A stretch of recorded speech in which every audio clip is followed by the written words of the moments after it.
Are you ready to take your Twitch and Discord experience to the next level? Introducing Easy Day.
Are you ready to take your Twitch and Discord experience to the next level? Introducing Easy Day Bot, your ultimate bot for seamless interaction. Whether you're live on Twitch or chatting on Discord, Easy Day Bot's dynamic responses open up a whole new world of possibilities. Engage with your community like never before through unique prompts, custom reactions, and endless fun. It's the bot that understands you. Make every day an Easy Day download now at easydaybot.com. When you want to be the best, you can't settle for the rest. For anything on iRacing, there's just one name you need, Makoni. We now provide the best of the best in setups, paint schemes, coaching, broadcasting, and event organization. With cars across all 4 license classes, we have what you need to hit the track with confidence. Grab a subscription and save money while going fast at MakoniSetupShop.com/subscriptions. And remember, at Makoni Setup Shop, there are setups, but your victories. Welcome to the Tier 1 Racing League, where precision, competition, and innovation come together to create the ultimate iRacing experience. Every race, every battle, and every moment in T1TS, T1L, T1X, and special events is brought to you by Tier 1 Studios, the premier destination for professional high-quality broadcasts. Tune in and experience racing like never before. Explore everything we have to offer at Tier1RacingLeague.com. From race schedules and standings to event galleries and league signups, it's all there at your fingertips. Join the competition, watch the action, be part of the legacy. Tier 1 Racing League, where champions are made.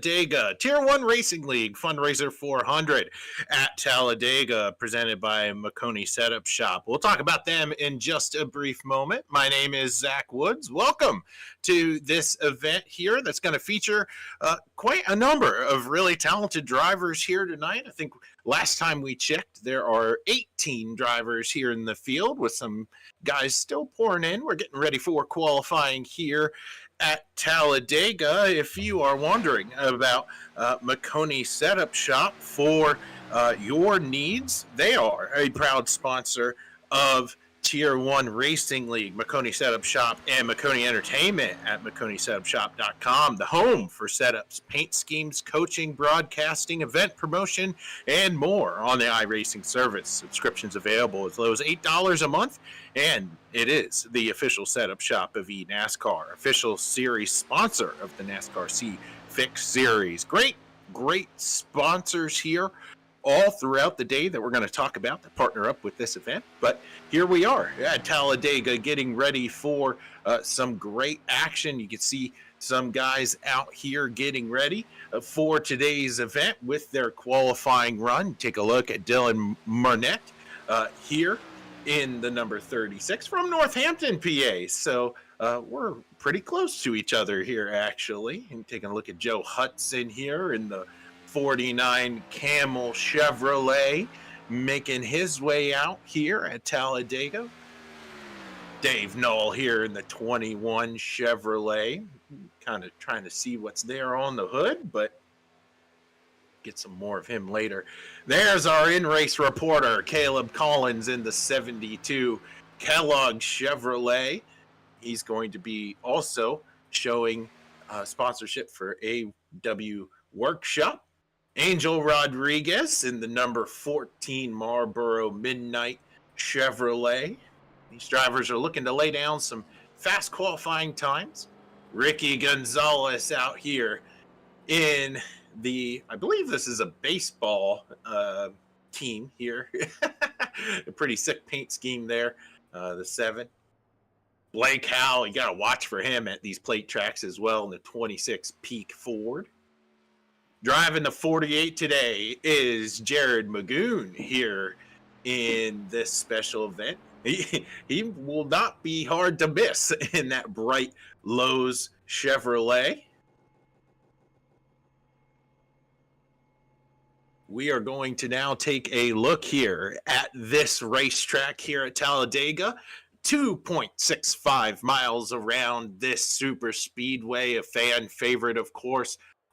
You can see it's going to be a hot one. 80 degrees is your ambient temperature. Got clear skies, a 4-mile-an-hour wind, so wind's not going to be a factor here in these Gen 6 cars. And ultimately, track temperature will be one that drivers will have to pay attention to. It's already a scorching 127 on the racetrack, which means grip will have to be at a premium. It's Gen 6 Cup cars today with a fundraiser event that will feature 150 laps. You can see here your qualifying rundown. Right now, Caleb Collins is to the top of the board. That'll bode well for our in-race reporter. We actually have a virtual tie at the top for qualifying, so that'll be pretty exciting. As we transition now into the warm-up time, we might get a gander at qualifying results as a whole here in just a minute, but ultimately, we all know what the name of the game here is at Talladega. It's not about where you start, because this draft and racetrack always produces opportunities for guys at the back to find their way to the front. Caleb Collins is able to win by 6/1000ths of a second over Joe Hudson, the pole. Angel Rodriguez rolling off third. Greg Wood Jr. in that 67. Watch out for him. He's really good at these plate tracks. Rolling off fourth. Fifth is Ricky Gonzalez. Kevin Coleman, 6th. Dave Knoll, 7th. Dylan Marnett here, 8th. Greg Wood Sr. rolling off 9th. Great qualifying run for him. Jared Magoon, 10th. Blake Howell, 11th. Bryson Caldwell is 12th. Jordan Berube. We'll have to get a name check on Jordan Gordon there in 13th. Mark Gonzalez rolling off 14th with no time. So we'll have to see if Mark is able to make the session. But ultimately, there is your rundown for qualifying today for this fundraiser. We want to thank you for tuning in for this show. I'm really excited to bring this to you. Again, this is a 150 lap event. We have a fixed setup today with these drivers. So ultimately it will come down to driver skill out on the racetrack. And these cars are going to be made equal today. All about how you manipulate the draft here at Dega, where we're going to see some fantastic racing. On board with some of these drivers as they try to make some laps here before the show. I think ultimately here during warm-ups, you got to practice pit exit. That slope banking there can provide some trouble. We're looking at Kevin Coleman right here in the 00 machine, sporting a very familiar Kyle Busch-esque M&M's caramel scheme. That's a sharp-looking machine. Again, Jared Magoon out here in the 48. Here at Dega, it's all about who you find, who are your friends, who are your teammates, and you got to coordinate pit stops as well. So that'll be interesting as drivers fan out and try to make their way onto pit road. So pit exit, pit entry, you can make or break your race with this event. Trying to fan out, getting on pit road, making sure your pit exit is crisp. The driver of the 48, Goon. And we're not going to see all these drivers out here during warm-ups. This is a time where drivers can grab a drink, go to the bathroom, and kind of get settled in for today's event. Really excited to see these drivers bring their best. We're looking at Mark Gonzalez here in the 2 machine. Wasn't able to lay down a time, but he'll probably be able to make the grid.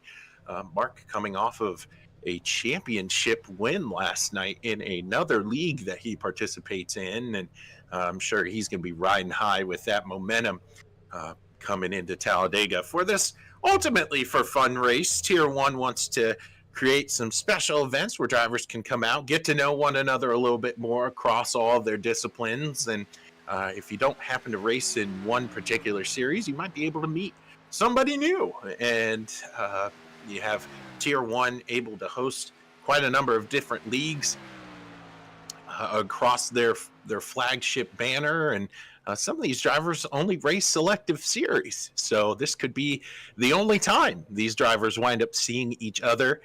And I'm really excited for today. There's Caleb Collins down on pit road. Let's try to bring him in real quick. He might be away. I see he's muted, but we'll wait until they grid and make sure that he's in his car. He's ready to go. He will be our in-race reporter today, and ultimately he's got the best starting spot. Securing the pole here. There he is, backing up. Not sure where Caleb's going right now, but let's try to find out. Let's see what Caleb is up to. Caleb, it's Zach up in the booth. Do you have a copy? I'm trying to get a hold of you now. Oh, Caleb, you'll have to unmute yourself. Sorry about that. I was taking a leak. How's it going, Zach? Goodness gracious. Way to start this one on the right foot. Yep, you are our in-race reporter, and you got the pole here for Talladega. So I did mention to our viewers that warm-up is a time where drivers go and get ready, so it shouldn't have been a shock. But you start on the pole today. Obviously, it's not about where you start here. It's about where you finish. But you got the number 1 pit selection. Kind of got some good momentum here in the Gen 6 ride. What do you think? Yeah, I mean, there's nowhere to go but down, I guess, so I'll temper my expectations. But I heard I was in-race reporter, so I figured, well, I've got to put the thing on the pole, so I did. So I don't know. We'll see how it goes. I haven't run a Gen 6 race in a very, very long time, and probably 5 minutes total practice, maybe 10. So the rest of the field starting behind me should be very afraid, I think. It's going to be good. Well, you'll make it entertaining for us, nevertheless. So, did talk about with some of these drivers that were out practicing the air bubble and how that is very noticeable in this particular car configuration. I guess starting up front, you really don't have to worry about it. Yeah, I just got I think Angel's starting behind me maybe, so we'll see. We'll see. I think he's been a pretty good pusher. It wasn't that last race. It's kind of cool that it adds a little element. You have to drag brake a little bit if you're the leading car and you're trying to make ground, but obviously you can't drag too much brake because it's going to slow you down, right? So just adds an interesting element to it. And if you do break that bubble, these bumpers are a whole lot more square than we've gotten used to in the Gen 7 car. So hopefully that makes the pushes a little bit easier. We'll see kind of how it goes. I like Joe's, that's a Jimmy Spencer throwback beside me there. That's pretty cool. A couple throwback cars in the front row. But yeah, it just adds an interesting element of strategy or art to this super speedway race and stuff. All right, bud. Well, we'll let you go here. Make it entertaining for us, and I'm sure we'll hear again from you here soon.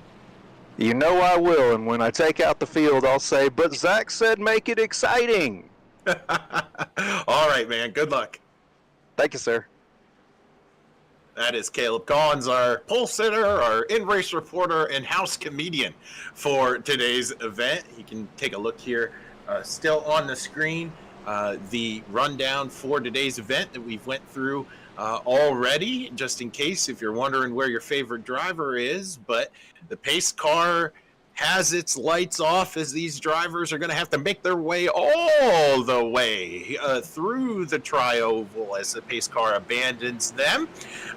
Remember, here at Talladega, it's not like Daytona where the finish line is in the middle of the tri-oval, but rather it's on the other side. So that will come into play later on today. Caleb Collins leads the field with Joe Hudson to his outside. 2 by 2, these drivers go to take the green flag for the Tier 1 Racing League Fundraiser 400 at Talladega. And we are underway here at Talladega. Look at that top lane already with Greg Wood Jr. He's just pushing, but it doesn't really matter. Caleb seems to have a great jump here as these drivers try to get up to speed. It takes about a lap for these guys to really get rolling. But that top lane is hooked up, and here comes Joe Hudson to the outside, looking to snag the lead. Who will lead the first lap at Dega? Hudson and Junior go to the low line, cutting off Caleb Collins. Guess he's got to worry about that air bubble now. Look at Greg Wood Jr. pushing the 49 car. Man, we got some tandem drafting already here at Dega. Big run here by Collins. He's going to take it. We talked to some drivers pre-race as Joe Hudson leads lap number 1. We talked to some drivers. Oh, no! There's Greg Wood just getting a little bit squirrely under the 49 machine. But we did talk to some drivers about generating runs here in the Gen 6 car, and it is a little different than what we're used to. You're able to get huge runs if you lag off of the guy in front of you. You can see Greg Wood Jr., not a lot of help there to the top side. Here comes, wow, Caleb with a huge shot as you got Junior, Collins, Gonzalez there on the outside line going around the 49 machine. Look at Caleb Collins, no air bubble for him, all over the back of Greg Wood Jr. It looks like lap number 1 belonged to Joe Hudson. Lap number 2 belongs to Greg Wood Jr. Barreling down here into turn 1, these drivers continue to duke it out side by side. Last special event we ran was at Daytona, had a much bigger field and had many, many crashes. It looks like these drivers have learned from that event so far. Don't want to jinx it, but ultimately these guys are giving each other quite a bit of room. The bumps are aggressive, but as Caleb said earlier, you can be more aggressive in these cars. Look at them go side by side, and ultimately The 00 is leading the outside lane. Kevin Coleman can only get to Gonzalez's outside and no further, as the bottom line still has numbers. Coleman being pushed by Jared Magoon there in the 48. You know, we talked about how he wouldn't be hard to miss today in that bright yellow 48. Mark Gonzalez, as we mentioned earlier, did not lay a qualifying time. Look at that, the 49 on the apron. He has seen enough.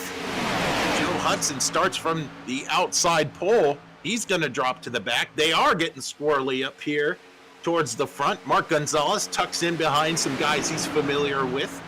Racing Titletown Racing family. Oh, they are on the inside lane, committed to one another. Now, these Gen 6 cars, they have 80% fuel capacity for today's race, so we'll have to see how long a fuel run lasts. There's Blake Howell up there on the outside. He's being pushed by the 22 machine of Jordan Berube. We're in Berube or Berube. Michael Bublé. Yeah, we'll have to, maybe we'll bring him up at some point. We'll see. These drivers now all trying to get in line with one another. Typically here at these super speedways, you get in line, you save some gas, and you're able to just putter around for a little while as Greg Wood Jr. continues to command the field. Blake Howell is generating some help up there. That 00 still not giving up. Kevin Coleman looking to the outside of Ricky Gonzalez. This is going to be a battle for third as he's got some help up there to the high line. Only 3 cars up there, so ultimately you would think that bottom line would prevail, but Blake is a really good super speedway racer as he is all over the back bumper of the 00. Look at that push going into the corner. They're going to get a great runoff. We are side by side for the lead as Kevin Coleman says, I want a slice of this action. Look at him dive down to the inside. Howell now leading the outside lane all to himself. Thundering down into 3 and 4. These drivers are now getting a little more squirrely, competing for positioning. Blake Howell using that side draft. You can see him trying to bring the 00 back as the top lane now gets some more numbers. Ricky Gonzalez moves up front. The 22 machine pushing for all he's worth. His partner out to the front. And look at that. You're able to get 3 cars ahead of the bottom line. Jordan Berube, it looks like we're going to have to figure out his name because he looks like he's going to be a big-time player. There's a big push there from Ricky Gonzalez on Blake Howell. These two drivers have worked together before, and ultimately it's paying dividends here early at Talladega. But that inside line now fighting back. Shortest way around, you're able to use less fuel, and ultimately we don't think about handling so much here at Talladega, but in the Gen 6, these drivers are going to be battling handling issues. The high track temp is able to factor in some loose conditioning for these drivers, so expect cars to get a little flighty through the tri-oval as the race wears on. Side by side through 1 and 2, we have Berube and Howell duking it out for the lead right now. Top lane doesn't seem too unified, but it doesn't matter. Ricky Gonzalez has broken that bubble, and he is all over the back bumper of Blake Howell. That bottom lane should get a nice run into the corner. Howell's trying to arc it a little bit. We're taking a look at 14 right now. Angel Rodriguez just chilling out there in the outside lane. As a third driver, you can't really push. You just kind of have to be along for the ride. You have to be patient. You can't push the pusher. It's good to know your spatial awareness to figure out if the driver in front of me is pushing the guy that is leading the line, I have to lay off. I can't push. I can't be the guy that messes up my lane.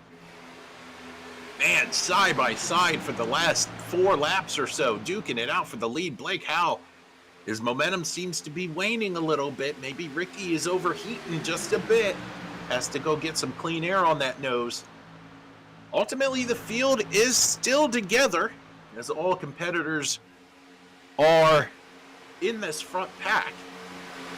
So that's going to create some pretty good racing as we've been treated to now coming to lap 10 laps of some great action here at Dega.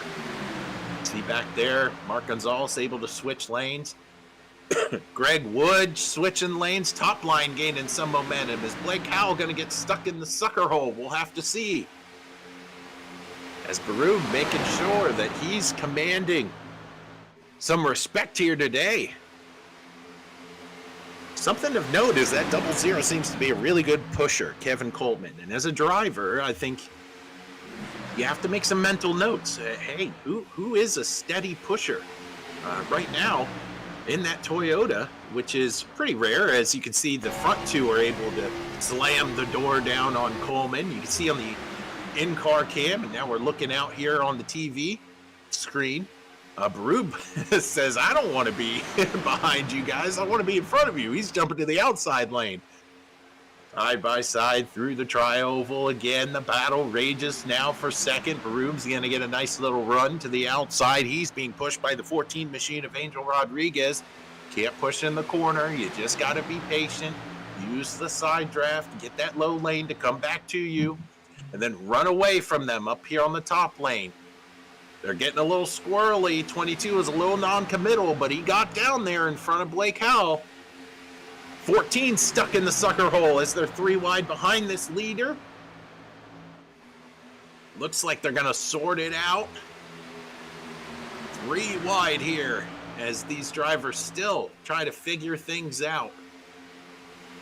Look at Blake Howell just being aggressive, looking for the lead. He goes, I'm not saving gas. I want to lead this pack. Blake Howell, wow, up 10 positions. From the start, he is the biggest mover of the day so far.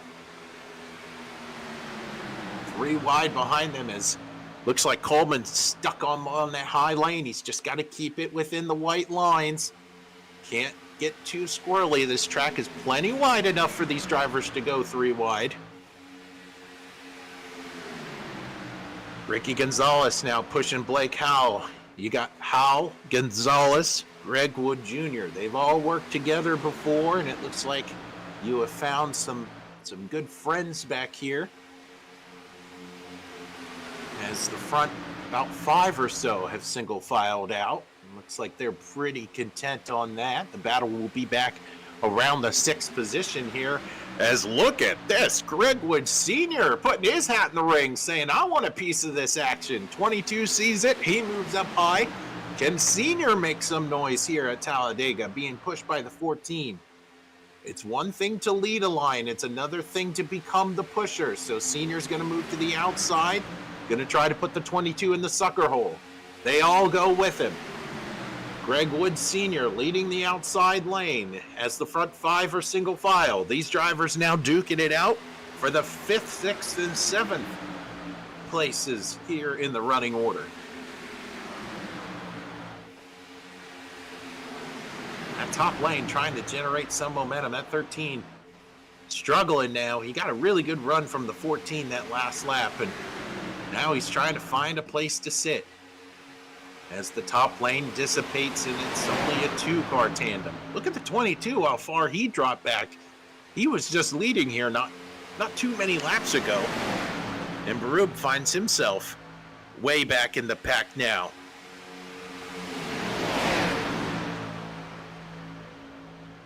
Thundering down the backstretch and looking to make their way into 3 and 4 as we complete lap 14 of this 150 lap event.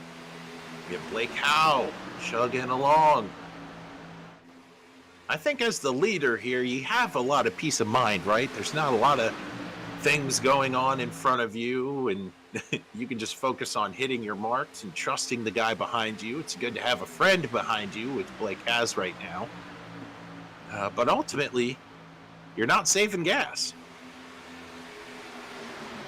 And in fact, he has 3 friends behind him. He's got the 7, the 67, and the 72. They all have raced together before.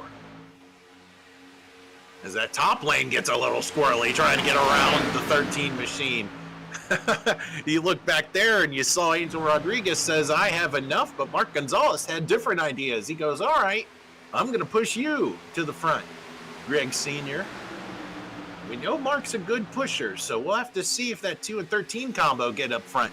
That throwback Jimmy Spencer paint, the 49, Joe Hudson, he moves to the high line. Or at least he's thinking about it. Diving down low again, says, I don't want this. Here comes Greg Sr. He's up to 7th. He's looking for 6th now. That top lane's got some momentum going.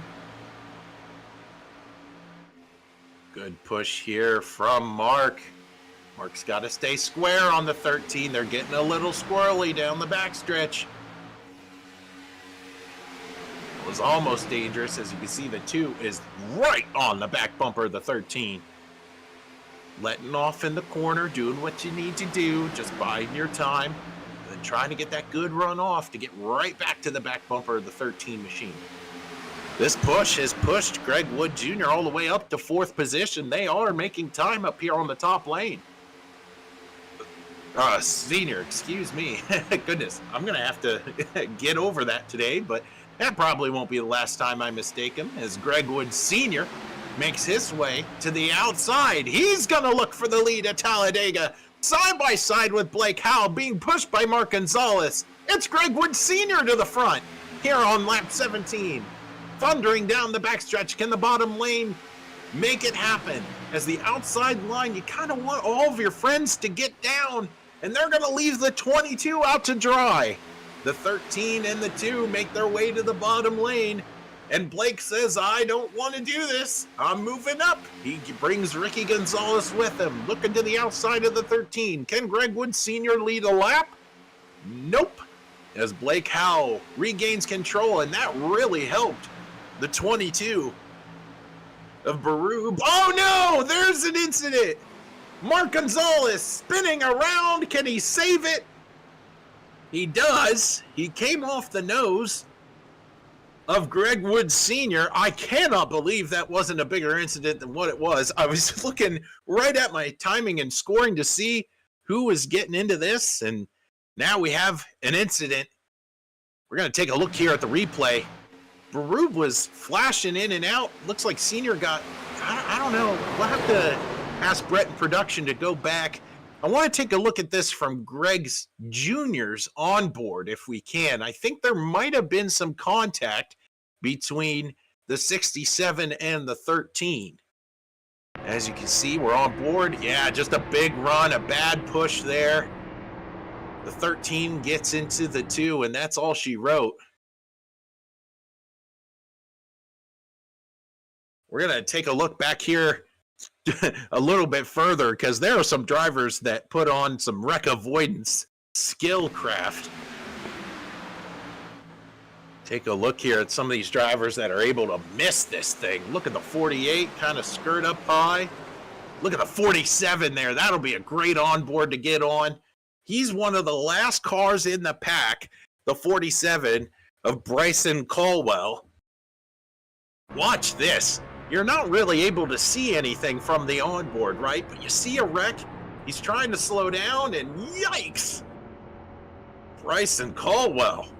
Great wreck avoidance there. Able to sneak that 47 through. Now, these drivers have 7 sets of tires in the pits. So, ultimately, the tires... Oh, yeah. Well, six in the pits, and the 7 is the one that they have on right now. So tires really shouldn't be an issue. So I think we're going to see all these drivers head down pit road and make their way here on pit road, as we're going to break away for a side-by-side with a bit of a commercial break. I'm going to get a drink of water. You guys won't miss a thing as these drivers are on pit road. Are you ready to take your Twitch and Discord experience to the next level? Introducing Easy Daybot, your ultimate bot for seamless interaction. Whether you're live on Twitch or chatting on Discord, Easy Daybot's dynamic responses open up a whole new world of possibilities. Engage with your community like never before through unique prompts, custom reactions, and endless fun. It's the bot that understands you. Make every day an Easy Day download now at easydaybot.com. When you want to be the best, you can't settle for the rest. For anything on iRacing, there's just one name you need: Makoni. We now provide the best of the best in setups, paint schemes, coaching, broadcasting, and event organization. With cars across all 4 license classes, we have what you need to hit the track with confidence.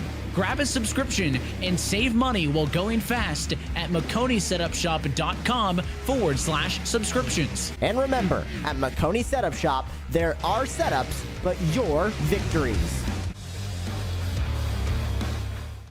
Welcome to the Tier 1 Racing League, where precision, competition, and innovation come together to create the ultimate iRacing experience. Every race, every battle, and every moment in T1TS, T1L, T1X, and special events is brought to you by Tier 1 Studios, the premier destination for professional high-quality broadcasts. Tune in and experience racing like never before. Explore everything we have to offer at Tier1RacingLeague.com. From race schedules and standings to event galleries and league signups, it's all there at your fingertips. Join the competition, watch the action, be part of the legacy. Tier 1 Racing League, where champions are made.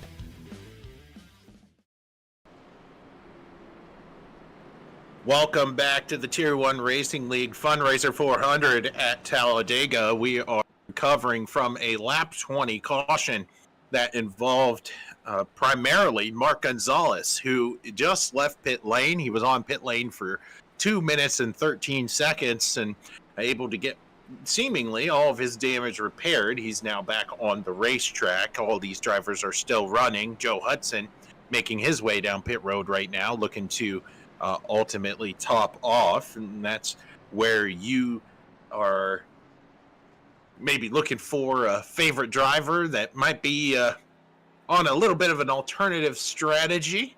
Gonzalez and Hudson looking to take advantage of maybe an extra lap of fuel. Remember, this event is sponsored by Makoni Setup Shop and Makoni Entertainment. It's the home for setups, paint schemes, coaching, broadcasting, event promotion, and more on the iRacing service. Subscriptions available as low as $8 a month. The official setup shop of eNASCAR, and it's also the official series sponsor of the NASCAR C Fix Series. Lights are off on the pace car as Ricky Gonzalez was able to take advantage of a really good pit stop. Mark is now leaving pit road. He was on pit road once, went around the racetrack, is able to get back onto pit road, fuel up, maybe repair some damage, and now he's back.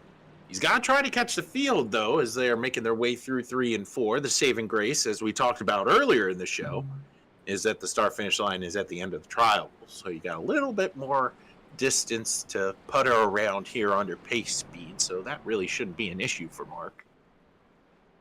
Ricky Gonzalez flanked by, looks like Caleb Collins up there, our in-race reporter in the 72 machine. Behind Ricky, you're going to have pushing him Greg Wood Jr. And then the partner for our in-race reporter will be Blake Howell in the 26. Pace car is off. We have the long drive through the tryover to the restart zone, and they will go when Ricky goes. We will be getting lap, I believe, 22 of this event here at Talladega. Yep, there we go. Lap 22 as Ricky takes the green flag, and we're going to be thundering off here into turn 1 and turn 2 as these drivers look to garner some speed. Again, it takes these Gen 6 cars about a lap to get going.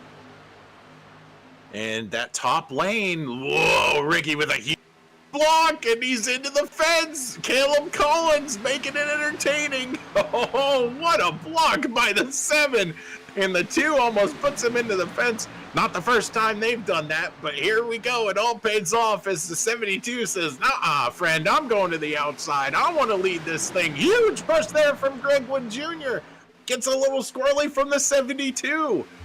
Man, these these drivers are just duking it out right now just to lead one lap. Here comes Caleb Collins.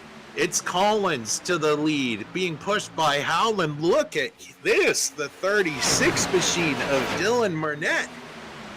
He is a new player up front. Haven't talked about the 36 today.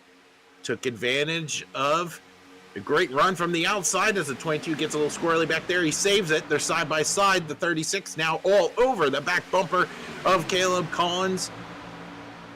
We have a Chevrolet being pushed by a Ford, and then 2 Fords on the outside. Here comes the 67 of Greg Wood Jr. He's going to look to throw his hat into the ring, flanked by Greg Wood Sr. to his inside. We're 3 wide here at Talladega, with the 22 all the way up on the outside lane.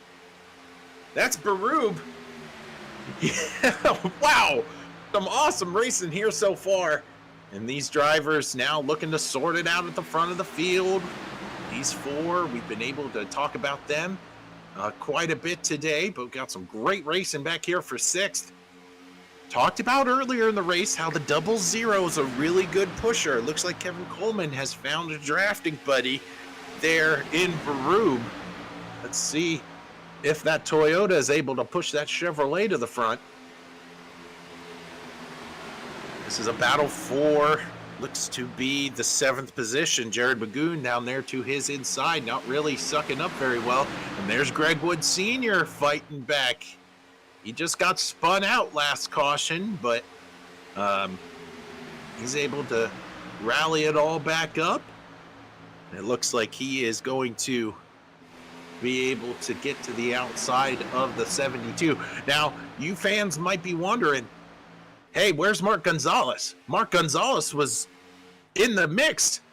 Well, he's not anymore. Mark Gonzalez is way back here. He is in 14th position. He's about 10 seconds off of the field right now. And look at that split. You can see how much the draft matters here at Talladega. Might be under power, that 2 machine. Might have to spend his fast repair here as we go back. Looking at the lead, Blake Howell continuing to chug off some laps.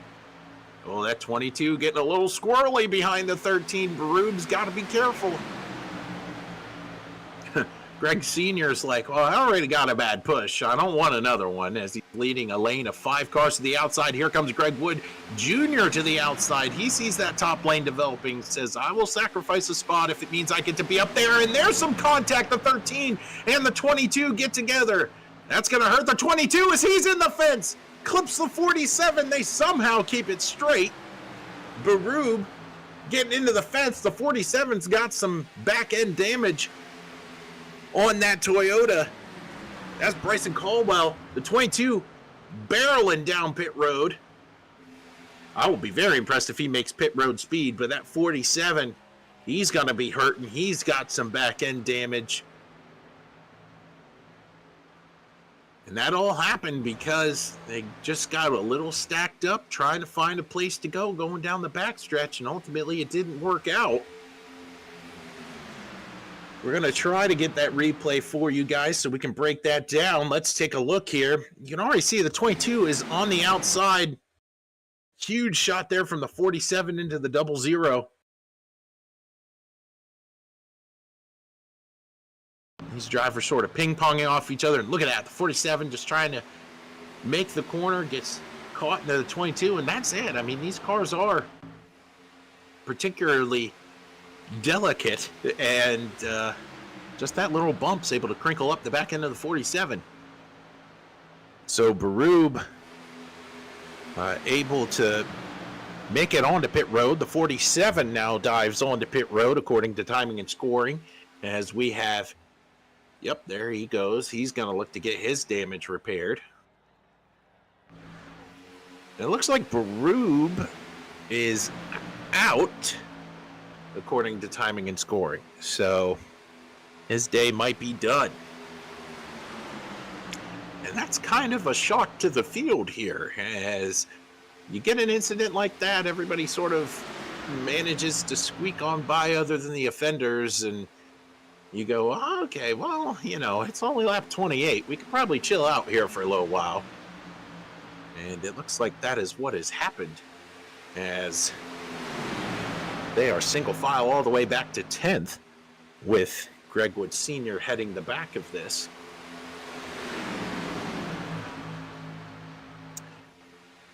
as these drivers are single file, it's a good time as ever to tell you about a partner here for Tier 1 Racing League, and that will be TH Designs. Looking to take your ride to the next level? Whether it's iRacing paint schemes, liveries, or digital graphics, TH Designs has you covered. With top-tier attention to detail and creative designs that make you stand out on the track, TH Designs brings your vision to life. Don't settle on the ordinary. Get a custom look that turns heads and wins races. Check them out today and get your car looking as fast as it drives. TH Designs, champions, get their colors. We are single file right now, and oh man, this is going to be interesting. Can the 47 catch the draft? This would be huge for Bryson Caldwell if he could just squeak up there. I don't know. He's pretty slow. That lead group didn't really give him a lot of grace to get up there. That would be huge. He's only 2 laps down, and if he could hang with this field, I mean, oh, look at that. So close, but so far away. He's able to just sort of hang around with this group. I mean, that would be amazing for Bryson Caldwell. It looks like he might be able to catch the draft of Greg Woods Sr. This is a make or break moment in this race for Bryson Caldwell. If you get this draft, you have a chance. As you can see them starting to fan out, that's probably what he's rooting for right now. Get to battling. Don't be in a straight line. You can see how he's trying to run right in the tire marks of Senior. And it looks like he is going to miss out on the draft. As up front, look at Greg Wood Jr. He's saying, I've had enough. I want to go to the front as he goes outside. Okie doke around Blake Howell for the lead, and he is going to lead that lap. I'm very surprised that 26 got the run that he did all the way to the outside. All by his lonesome up there. He's going to have to side draft like crazy to bring the 67 back to him. Watch him pinch that inside line. Ricky Gonzalez with a big push to Junior down the backstretch. He's got some help. I was going to say Howell's got some help. Doesn't matter. The 00 moves to the inside. Kevin Coleman's able to get around the 26. There's Senior. He's going to try to offer some help to Howell. As the battle is now for third, these drivers looking, just jockeying for position. Got to try to make your way towards your pit window and figure out where your friends are. So, I mean, track position is still at a premium. Remember, some of these guys were able to go down pit road earlier in the race. But ultimately, those drivers are far separated from the field as they continue to duke it out. If you're wondering where Mark Gonzalez is, he's about 30 seconds behind the rest of the field. He's still on the lead lap. And ultimately, when the pack winds up catching him, his hope is that he can cling to this group. But we are side by side for the lead. There's a picture of Mark kind of all by his lonesome. These guys are duking it out now for the lead. Here comes Kevin Coleman in the Toyota to the outside, able to secure the lead with a big push from Blake Howell. And it looks like 3 drivers on that top lane is kind of your ticket if you're going to be able to overcome that bottom lane and all their momentum, as there's a little bit of a squirrely push from Junior. Greg Wood Jr. pushing quite a bit down the backstretch. He's flirting with the apron as Ricky Gonzalez moves to his outside. He's got a big run. Blake's like, I just want enough help so I can get in front of these guys again. It's not really working out, but Blake's got a huge run on the 7. Will it be enough? Normally the ticket is to get 3 drivers up there. 2 is just, it's close, but it's not quite enough to get yourself clear. I mean, you really have to be hooked up with 2 of these drivers. Look at Blake pushing Ricky all throughout the corner. That's typically a no-no. But it's going to pay off if Ricky can just hold on. Flying down the backstretch. Look at this run that these two get. Is Howell clear? That's the big question. And they will be clear by about a car length. The 00 will slinky back in behind the 26 Peak machine. You can see they're still racing. I mean, it's just because for the most part they're single file. It's still some fantastic racing here. Look at Blake Howell all over the back bumper of the 7. Let's see if we can get an in-car cam here on the 26 machine. Look at the hands here of Blake Howell. Look at the wheel. We're going to go on board for about a whole lap here with Blake and see what it takes to really be a good pusher. Blake has been all over the back bumper of the 7. You see sort of offset, getting air to the nose, diving down into 3 and 4. And of course, now we've hopped onto him, and he'll probably just chill out here behind Ricky. But look at this. Here he comes. Trying to get as close as he can. And we talked to the drivers pre-race about the air bubble. You see it right here on this onboard. Blake's not quite able to break it. He's trying to go to the outside just to get a little bit more air on the nose to break the bubble, to get as close to the 7 as he can. You can see him sort of jerking that wheel, keeping it as close to that line as possible. See the 00 to his outside, able to break his momentum right there. That was all about side draft, as I think he got a bump there, a huge bump, able to split the middle. Look at this onboard now from Blake Howell. We take a look at what's actually going on. Oh, almost gets into the 7. Greg Wood Jr. and Sr. have now found each other. They are second and third. Kevin Coleman to the front again. What's some awesome racing here. Look at the run Gonzalez gets to the outside of Greg Wood Sr., looking to set his sights on Jr. I bet you Ricky thought that our in-race reporter, Caleb Collins, it sounded like Tony the Tigers there, great, was trying to go with him. But look at this view.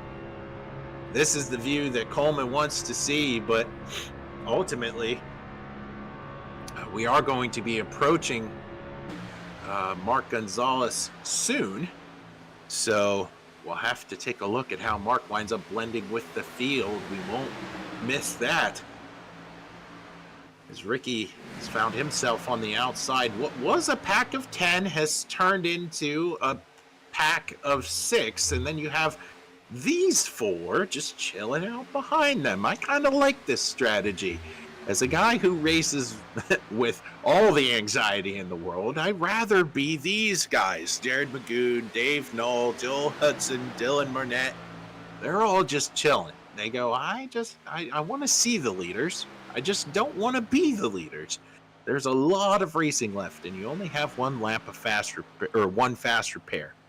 Angel Rodriguez here in 11th. He is pretty far back from the field, 32 seconds behind them, as Ricky Gonzalez looking to make his way to the lead, getting pushed by Caleb Collins. I told you these two would find each other, and they have. Looking for the lead, getting pushed by Greg Wood Jr. He's going to go high to split the difference, trying to cut the corner so he can get it inside on Caleb. It's not going to work. And you have a new leader here on lap 40, Ricky Gonzalez. And look at that. What did I tell you? That pack of 4 was just kind of chilling. Now look at this. We have Mark Gonzalez. He's still technically on the lead lap, and yet he's not going to be here in about a second, but he has to. Driving significantly slower than everyone else, try to slow down this field. Now, Mark's saving grace, his brother's behind him, which is great. You can just kind of use him, and he will, it looks like. I don't think Ricky's going to pass him. And I like this move from Ricky. I mean, there's no real reason to put the 2 a lap down right now. You can pick up a drafting partner. The 2 is... looks like he has one more lap of gas than pretty much the rest of these guys pitting on lap 20 and the rest of the field pitting on lap 19.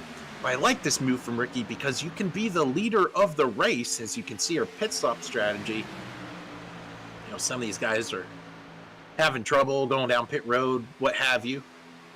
But I like this call from Ricky because you can be the leader. You can do what you want to do and save gas, which is the best of both worlds. Because as the leader here at Talladega, Daytona, Atlanta, you don't have the luxury to save fuel. You are leading the line. You are punching the hole in the air.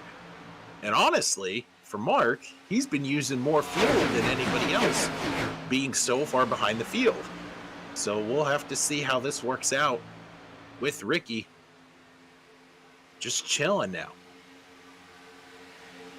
I am curious to know if the 2 machine either has transmission damage where he's a little bit under power, or he just simply didn't catch the field coming to green.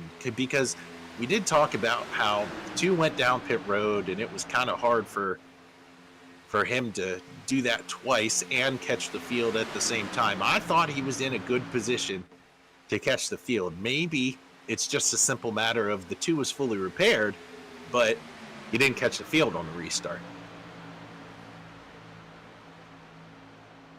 So you can see here your front 10 are all in a row, and then you got the lap car, well, the soon-to-be, maybe, lap car, leading everyone else. Let's go through the field as we take a look at these drivers from front to back. Ricky Gonzalez driving the 7 machine today, able to take advantage of a push from Caleb Collins, who's your second place driver and our in-race reporter. Greg Wood Jr. here sitting in third here in the Rap Surgeon Toyota. On board now with Blake Howell, as he's just biding his time here from Dixon, Tennessee. Kevin Coleman, we've talked a lot about this driver being a great pusher. We'll have to see if that pays dividends. He's just chilling out back here in 5th. Greg Wood Sr., he's been pretty bold leading the outside lane a couple times today. Jared Magoon here in the 48, that bright yellow Jimmy Johnson-esque paint. Dave Knoll here, he is in the 8th position. Joe Hudson in the 49. And you can see through the windshield we are catching another lap driver, so we'll have to get back to that as we go through the field. Northampton, PA's finest, Dylan Marnett. This is the guy they're chasing, Angel Rodriguez. He is 11th. He's about to get swarmed by the field. It'll be really interesting to see how Mark Gonzalez approaches this. Is he going to give the 14 the same luxury that the 7 gave him? This decision is not the leader's. It is now in the hands of Mark Gonzalez as he leads this line as the tail end of the lead lap. Look how much faster they are than the 14, going around to the outside. Now the 14's got a side draft. He's got to do everything he can to get up in line. Can he do it? I think he can. Oh no, the 00 side drafting, bringing him back. That 14's got to fight really hard to stay up to speed. It looks like he'll be able to hang in this pack. And that's big for Angel, because as long as Mark is ahead of the field, he is the first car 1 lap down. Now, if they ever pass Mark, that's going to change. But that was huge for Rodriguez. Look at him. Look at him. He's able to boop out there to the outside. I don't quite know what he's doing. I'd be chilling there if I was him.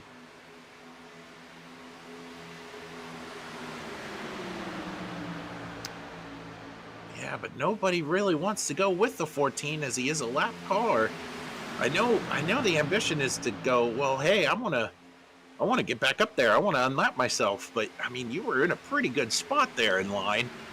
You were secure. You had a bunch of drivers in front of you. You had a bunch of drivers behind you.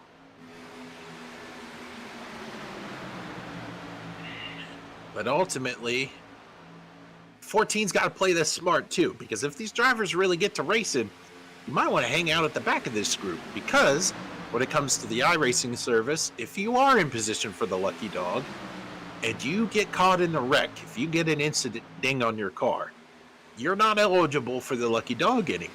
So it might just be a matter of, I'm going to hang in the back, wait for these guys to mess up pit road entry. And as we mentioned, that look at this, the drivers going down pit road, take their cues from the. Oh no, Ricky's sideways on pit road, and he loops it. Ricky Gonzalez, that's really gonna hurt him. As all these drivers were able to go down pit road, Kevin Coleman assumes the lead. He's got Joe Hudson and Dylan Marnett here in this group. Green flag pit stops on lap 48. We'll have to see if this really hurts the driver of the 7 machine as he looped it on pit road. I think there were enough people in this group to go down pit road. He won't be hurt too bad. Looks like Greg Wood Jr. is the first one away. Blake Howell behind him. You can see the 7 still getting serviced, still getting serviced, still getting serviced. Is he able to get off of pit road with some friends? Our in-race reporter, I think, was speeding. That's why he's on pit road. Maybe the 7 got tacked with a speeding penalty. As you can see, our leaders are now making their way down pit road. Huge implications for this event, as our in-race reporter and our leader at the time, Ricky Gonzalez and Caleb Collins, get tacked for speeding. That will hand the lead off to the dynamic duo. As we cycle back around, Greg Wood Jr. and Blake Howell, they have to clear this group that's on pit road. There's only 2 of them, though, as this first group that went down pit road did not do a good job at trying to get on and off pit road cleanly, which is what we talked about in our warm-up today. Look at them just zooming by. And they are able to clear that group. Now, the thing is, there's only 2 of them. And there's a bigger group of drivers that are currently leaving pit road. As we take a look back here at the 48 machine of Magoon. Remember, the 14's a lap down. The 2 is also a lap down, as timing and scoring is looking to catch up with itself. So those guys are going to be racing for the lucky dog behind these guys. Rick. So Angel and Mark are going to be duking it out here for the lucky dog. That'll be interesting to continue to keep tabs on. Right now, Greg Wood Jr., Blake Howe, Kevin Coleman, Joe Hudson, and Dylan Marnett are your top 5. Taking a look at Coleman and Hudson, taking a look at the 47 machine, Bryson Caldwell, who is 2 laps down, 3 laps down. Ricky Gonzalez just went a lap down, so I'm sure if we go back to our leaders, at least on timing and scoring, nope, timing and scoring is just trying to play catch-up.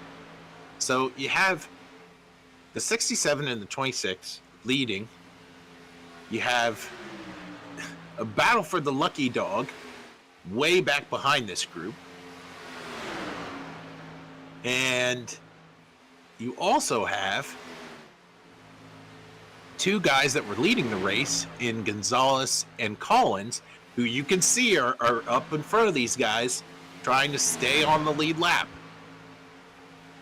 There's the gap, the 72 and the 7, trying to make amends for their pit road violations. That cost them all that time, nearly an entire lap, to our 2 leaders.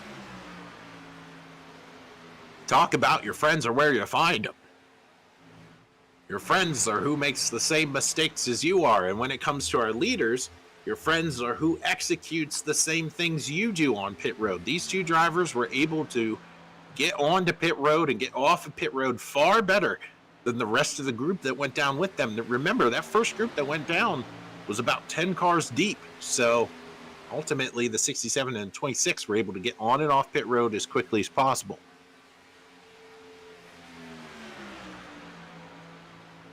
Pitting on lap 47 is Junior and Howell, and then you have the next 3 cars behind them stayed out a lap later. See there, the 47 trying to salvage a decent day, but this group of 4 is hauling the mail right now. They are coming for sure, being led by the lap car. Again, I love this strategy. If you're Coleman, you get to be aggressive, you get to be a good pusher, which you've shown you're pretty decent at. Look at Kevin Coleman. Look at the relative. Look at how fast that is dwindling. 3.5, 3.4, 3.3.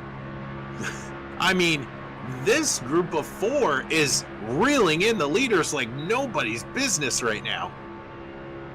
And we talked about how the 00 is a really good pusher. So this little group right here with the car that is 3 laps down and Caldwell leading, being pushed by arguably one of the better pushers of the day, flanked by your outside pole sitter in the 49. And then there's that 36. We've talked about Dylan Monette a little bit more as the races progress. He kind of chilled in the back in that first little stint. And he's throwing his name into the hat right now. Take a look at this other group, though. You got some heavy hitters here, too. You have the battle for the lucky dog. The 14 machine of Rodriguez and the 2 of Gonzalez. And then behind them, you have the 48 machine of Magoon and the 21 of Dave Null, who we really haven't talked about quite a bit today, but he's just chilling. He's minding his P's and Q's back here, so be interesting to see if this group can catch the group in front of them. It's about, well, there's your gap. I mean, you can literally see it, but there's a lot of pressure here for that second group of 4 to catch that first group of 4, because once that first group of 4 turns into 6, when they catch the leaders, and it's not a matter of if, it's a matter of when.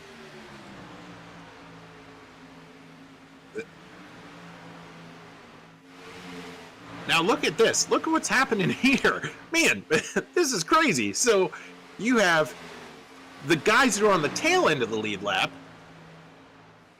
Caleb Collins and Ricky Gonzalez, being chased down by the leaders, Greg Wood and Blake Howell.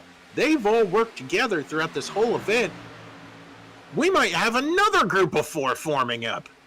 So this would be huge for our 2 leaders. They could mitigate what is going on behind them if they work together with these guys. Let's see what happens. Here comes Greg Wood. He's approaching the back bumper of the last car on the lead lap, Ricky Gonzalez. Remember, the 2 guys in front of the leaders, and they will tuck in. Remember, these 2 guys that were up front got bit on pit road for speeding, and that's why they find themselves on the tail end of the lead lap. We now have 3 groups of 4 here at Talladega involving guys that are on the tail end of the lead lap.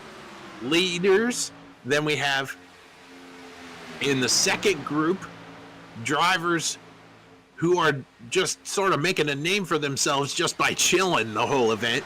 And then the third group is led by 2 guys battling for the lucky dog. So we got some battles everywhere.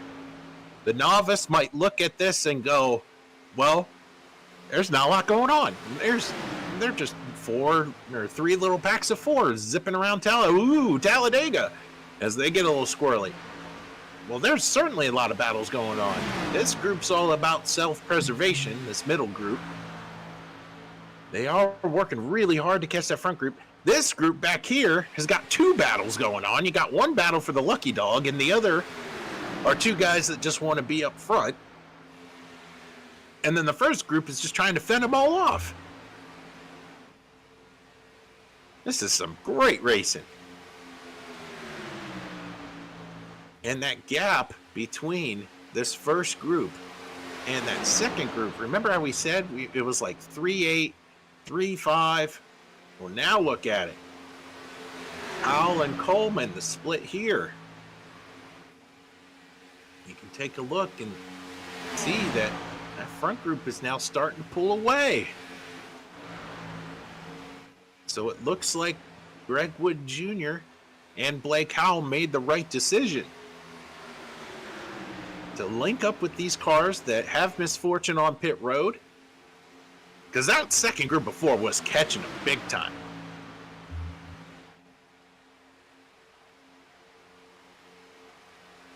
Stage break for this event will be at lap 75. We take a halfway break here.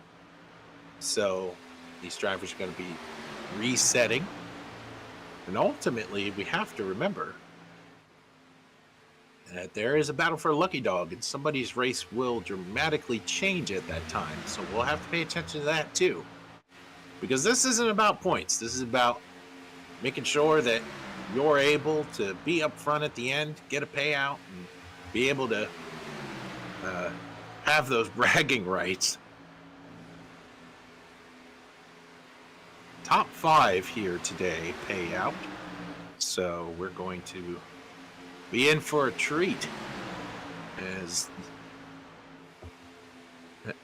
these guys are also battling for a stage victory, which is a free entry into Tier 1 Racing League. So there are lots of things to be won all through today's event. Take a look here at Coleman. He was such a good pusher early on, and look at this. This is really going to hurt this group. That 47 dipping below the yellow line just breaks up all that momentum. You can see the gap continuing to balloon now. The gap between the leader and Kevin Coleman is at 4.3 seconds. Remember how it was chilling at about 3.3. This front group's going to start putting on a clinic. And now the real question is, can that third group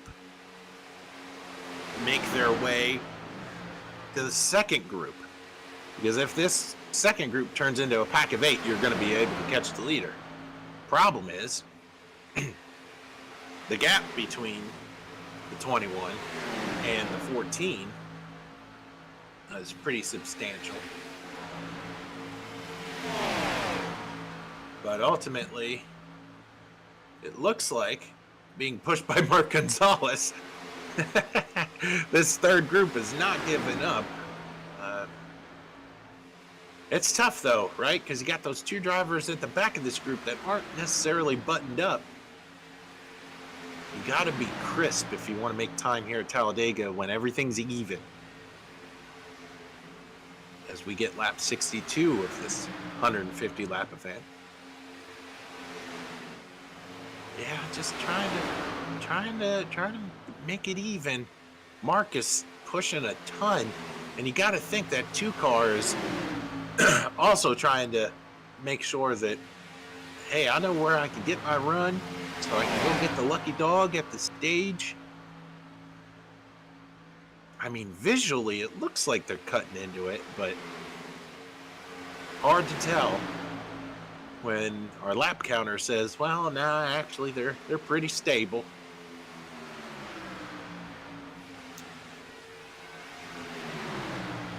We'll check it again here at the line and see if this gap has been cut down.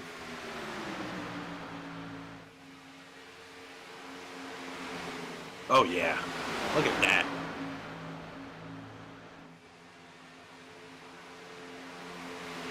As you can see, the gap is closing. You can see it on your screen. This is going to be huge. Now, you have this group of 4 catching the second group of 4, and ultimately, I don't know if the 14 or 2 really care. Because they are battling for a lucky dog. They don't really care about any of these guys. So if these guys start racing, trying to make their way past this group of 4, that's going to be a tough uphill climb for the stage.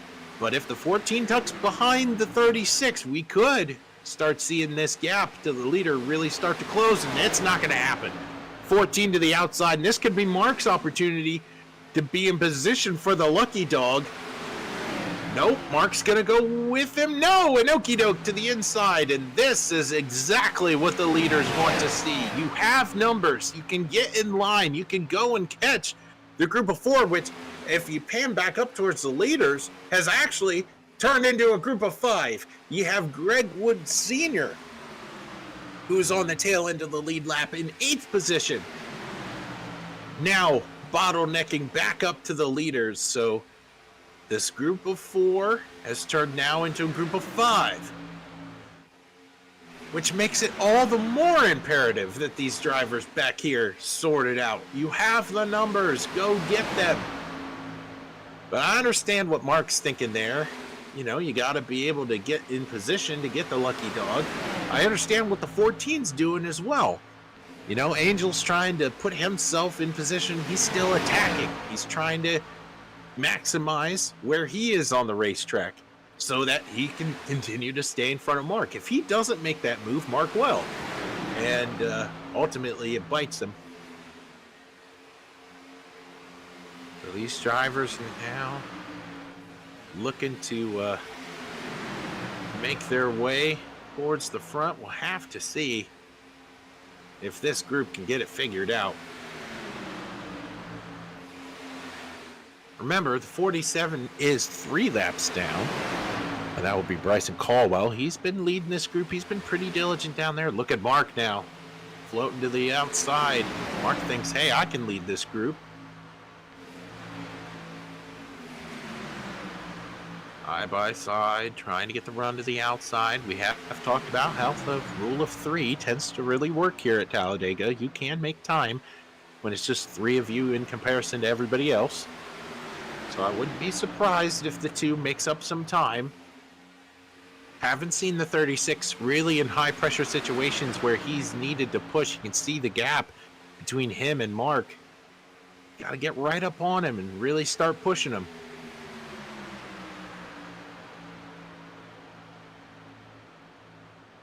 So the gap between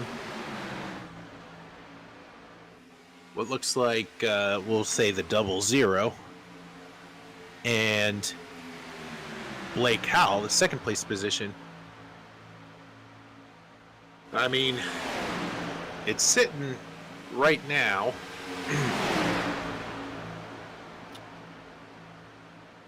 as not really a winning proposition. 3.5 is the gap. They would be making up so much more time if they just got single file. As the guy in the booth, it's easy to critique the decisions of these drivers. But ultimately, they're all trying to do their best out here. And hey, I mean, it's putting on a show for the fans. You've been treated to some awesome racing. And some intriguing storylines as well. I mean, the front pack, per se, these guys, I mean, they got 3 guys that are on the tail end of the lead lap. They're just holding on, praying that Greg Wood and Blake Howell are kind, right? The jockeying for the lucky dog won't matter if those 2 in the back decide, hey, it's time to go. So we'll have to see how this shakes out as we approach lap 75, which is the cutoff for the stage. So these 5 are pretty content right now, but that's not to say that Greg won't have a change of plans. Gonzalez, Collins, and Greg Sr., I mean, he's been pretty feisty leading the outside lanes. All 3 of those drivers, if you could trap them a lap down or force one of them to get the lucky dog and then start from the back, that would be huge. As you can see back behind them, woo, look at that, riding the high line. This could be dangerous as the 14 gets into the fence. Hits the 00, they all fan out. Somehow they save it, and that will probably be the end of the 14's quest for a lucky dog spot. He definitely has some right front damage as he hits the wall hard on the backstretch. We were just able to see that the lane change from low to high caused all of this, where you got a little bit of a bottleneck out of the corner. It causes the 14 to get into the fence. A devastating blow for a guy who was racing for the lucky dog here in Angel Rodriguez. Take a look at this.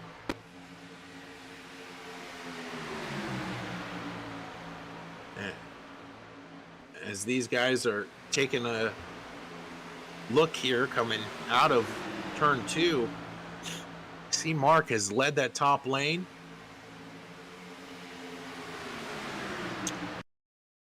We're going to fast forward. I think it'll be out of 2 here on this lap. Take a look at the 14. Look at that top lane. You see the 00? He's looking to push. And they just get a little wiggly here. You getting in the marbles. Little upset there. 36 in the fence, 14 in the fence. 00 nowhere to go. Gets tattooed by the 49. So that'll pretty much end the quest from our second group to catch these leaders. Remember, they were sitting at about 3-4 before. Now they're at 5 seconds. The gap between Marnette and Howell. And there's still a lot to race for here. Remember, this stage is going to wind up getting free entry into Tier 1 Racing League. So these guys are still got a lot to play for. Three drivers in front of these leaders are trying to get in position to stay on the lead lap. You don't want to be able to make your way a lap down here in this event. Angel Rodriguez did make it to pit road, by the way. As you can see, this group now side by side by side by side, all the way back through.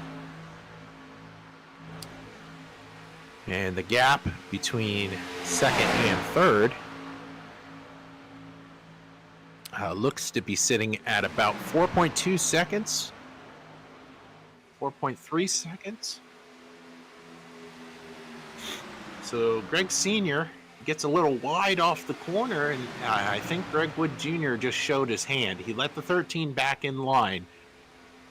The 14 on pit road all blown up, so that's where your smoke is coming from. Yep, destroyed on pit road. These drivers are still trying to reel in that front group, who I think the leaders are just sort of content using those guys who are on the tail end of the lead lap. Mark Gonzalez has now got to mind his P's and Q's back here. If he gets a nick, if there is a caution that comes out, he will not get the lucky dog. He just has to survive until the end of the stage and then hope and pray that Greg Wood Jr. doesn't lap Greg Wood Sr. So we'll have to see if Greg is going to lap his dad here.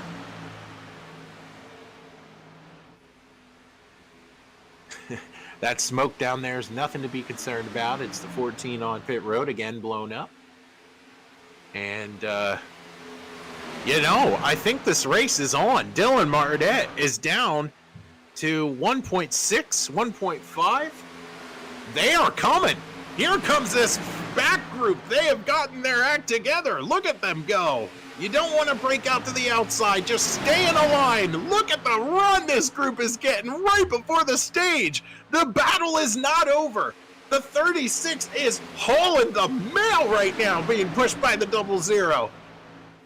It's not a matter of if, it's a matter of when. Can this back group wind up catching the leaders and make a run at the stage? Look at them go! Oh no, the 00 breaks to the outside. They all want a shot at the stage, but they gotta get there. They just have to get there. We are on lap 75. Can they catch the leaders? If the 00 gets a decent whiff of Blake Howe's draft, the race is on. I think they might have broken out too early though. Oh, maybe not. Barreling down the backstretch. The 00 of Kevin Coleman being pushed by Joe Hudson. Can they make a run at the stage? This is going to open up an opportunity for Blake Howe. Side by side. Remember, there is something to be won here. Look at the 00 high to low. Gets into the back of the Greg Wade Sr. What a run for the 00 of Kevin Coleman. Oh my goodness, is he going to make it through the tri-oval? No! Greg Sr. Greg Jr., goodness gracious, fends them off for the stage. Greg Sr. is able to stay on the lead lap. Holy moly, what a run by Joe Hudson and Kevin Coleman. That was insane. I can't believe what I just saw. Greg Wood Jr. wins the stage. Unbelievable. Yeah, let's bring Greg Wood Jr. up here. Greg, you're not the in-race reporter, but you are the stage winner. Holy moly, that was insane. What did you see from your perspective? It was just a bunch of strategy, try to keep Caleb and Ricky on the lead lap. And I knew I couldn't lap Senior because then Mark wouldn't get to the lucky dog. And it was a whole bunch of strategy, and luckily it worked out. Well, the 49 and the 00 hauled the mail in those last 2 laps. Was that like on your mind? Just flying through the field? We were minding the gap. I was like, all right, we got 3 seconds, and all of a sudden they were 2 and 1.8, and we were like, crap. And we just tried to go. And Blake's like, I'll block. I was like, all right, I'll block. So it was just a whole bunch of blocking and just couldn't pass Senior, but didn't want them to pass me, and luckily it worked out. Wow. Well, that fast house is hauling the mail today in its own regard, but it certainly had a lot of work to do in front of it. Your buddies were able to stay on the lead lap as they got caught on pit road, as we know that they are prone to doing. And but what do you think your chances are today as you get onto pit road? I think we're pretty good. I'll probably let the people that's going to beat me get back on the lead lap or stay on the lead lap, so we'll see what happens. All right. Always a good sport. So good to have you in this event. Keep putting on a good show. That's the plan, sir. All right. Talk to you later. See ya. All right. As these drivers are leaving pit road, we are going to take a quick break, go side by side here under yellow. I'm going to get a drink, and we'll buckle in for the second. Are you ready to take your Twitch and Discord experience to the next level? Introducing Easy Daybot, your ultimate bot for seamless interaction. Whether you're live on Twitch or chatting on Discord, Easy Daybot's dynamic responses open up a whole new world of possibilities. Engage with your community like never before through unique prompts, custom reactions, and endless fun. It's the bot that understands you. Make every day an Easy Day download now at easydaybot.com. When you want to be the best, you can't settle for the rest. For anything on iRacing, there's just one name you need, Makoni. We now provide the best of the best in setups, paint schemes, coaching, broadcasting, and event organization. With cars across all 4 license classes, we have what you need to hit the track with confidence. Grab a subscription and save money while going fast at MaconiSetupShop.com/subscriptions. And remember, at Makoni Setup Shop, there are setups, but your victories. Welcome to the Tier 1 Racing League, where precision, competition, and innovation come together to create the ultimate iRacing experience. Every race, every battle, and every moment in T1TS, T1L, T1X, and special events is brought to you by Tier 1 Studios, the premier destination for professional high-quality broadcasts. Tune in and experience racing like never before. Explore everything we have to offer at Tier1RacingLeague.com. From race schedules and standings to event galleries and league signups, it's all there at your fingertips. Join the competition, watch the action, be part of the legacy. Tier 1 Racing League, where champions are made.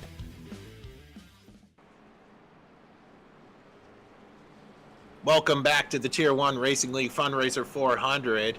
The man who won the stage, Greg Wood Jr., is sponsored by Wrap Surgeon. Need a fresh look for your ride or brand? Wrap Surgeon has you covered. From stunning car paints to eye-catching logos, we'll make sure your vision comes to life.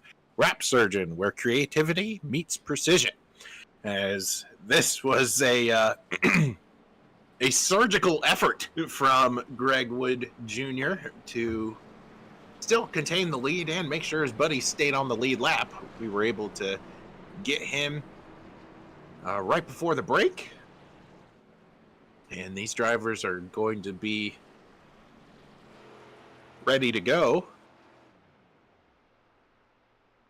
Mark Gonzalez got to catch the field here. We'll have to see if he can catch the field because, I mean, that's what bit him last time. That was the whole reason why he was a lap down. So he's got a boogie. You can take a look at that relative there going down. Can he catch the field?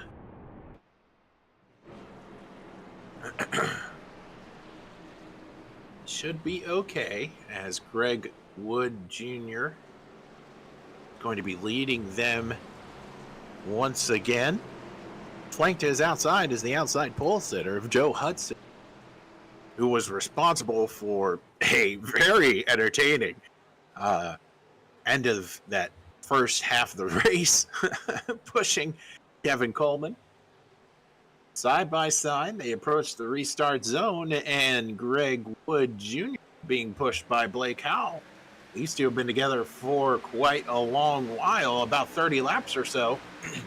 We're now back underway here from Talladega. Top line did not go on that restart. Mark Gonzalez was able to catch the field, so that's good, as he doesn't have to dig himself out of that similar hole. The battle is for fourth. As you can see, the 36 on the outside, Billy Barnett, side by side, trying to garner some momentum, and that 00 is not hanging around. I was so close winning that stage. Now I got a fair shot. Everybody's all together. I'm going to try to make some moves now. Looking to the outside here of the 49 of Joe Hudson. Can that top lane get rolling? That's the question. Remember, it takes these guys a little while to get up to speed. I mean, they're fully up to speed now. As you can see, the 00 moving in line. He sees the gap. He knows where to go. The battle continuing back here. And look at the 47. He's breaking away. And there's a reason for that. Bryson Colwell is now the only driver that is a lap down of any kind on the racetrack. Now, doing that, you take a gamble. You can't slow down too much or you're going to be doomed. So he's hanging around, so we'll see if he catches the field. Meanwhile, we got a great battle for the lead as the 26 now moves up to the 00. That was a mistake. Here comes Greg Wood Jr. He's going to get a good push from the 49. And just when I thought Jr. was going to take it 3 wide, he's able to get behind his buddy and continue to push. That top lane now is rolling with the 00 of Coleman. Looking to bring this out on the top side. There goes Blake. And Blake in the sucker hole. There he goes. 3 wide, 4 wide here for second place. Unbelievable. How did they do that going through the corner? Normally you can do that down the backstretch and everybody's fine, but entering the corner, that is crazy talk, and they were able to pull it off there. Greg Wood Sr. looking to make it 3 wide further on back. And these drivers now all jockeying for position, trying to get in line, trying to find your buddy and your track position.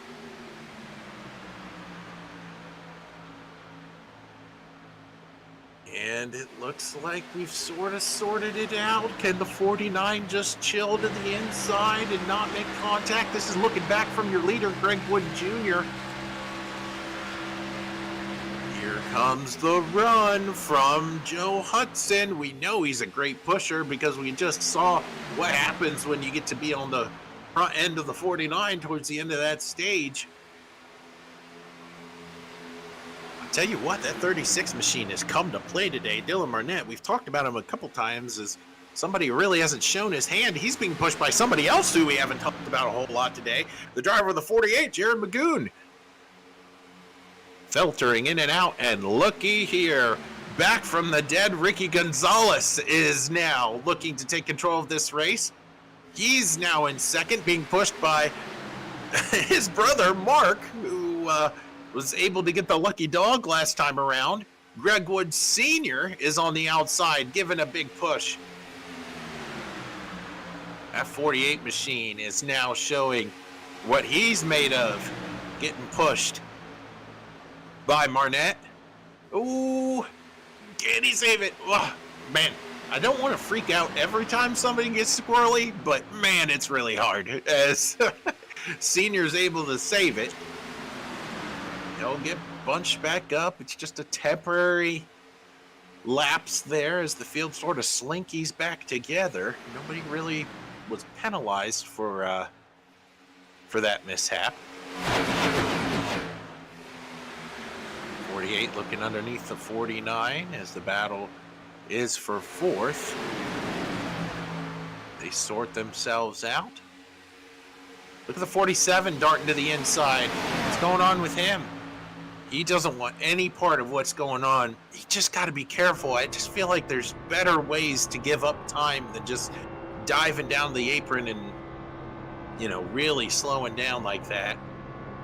Because you don't want to dig yourself even a bigger hole. That's the problem. You know, they are going to wreck. It's not a matter of if, it's a matter of when. But you can't continue to keep going laps down. Colwell needs 3 lucky dogs in order to get back on the lead lap. So they are continuing to battle it out here for the 4th position. On board now with Joe Hudson. And he's going to have to push Greg Wood Jr. whether you like it or not. There's a big shot. I love this onboard. Look at how aggressive he is with the bump drafting, pushing the Rap Surgeon Camry to the lead. All over him into the corner, though. This could be bad. It could be bad. And we're still alive. Oh, man. Being on the onboard without control. Whoa! Greg Wood Jr. sliding down to the inside in front of Ricky. Man, these guys are just throwing haymakers out here right now, as the 49 of Joe Hudson has found his way to the point. I'll tell you what, the 36, he's not a super aggressive pusher, but you can see now he's on the back of the 49.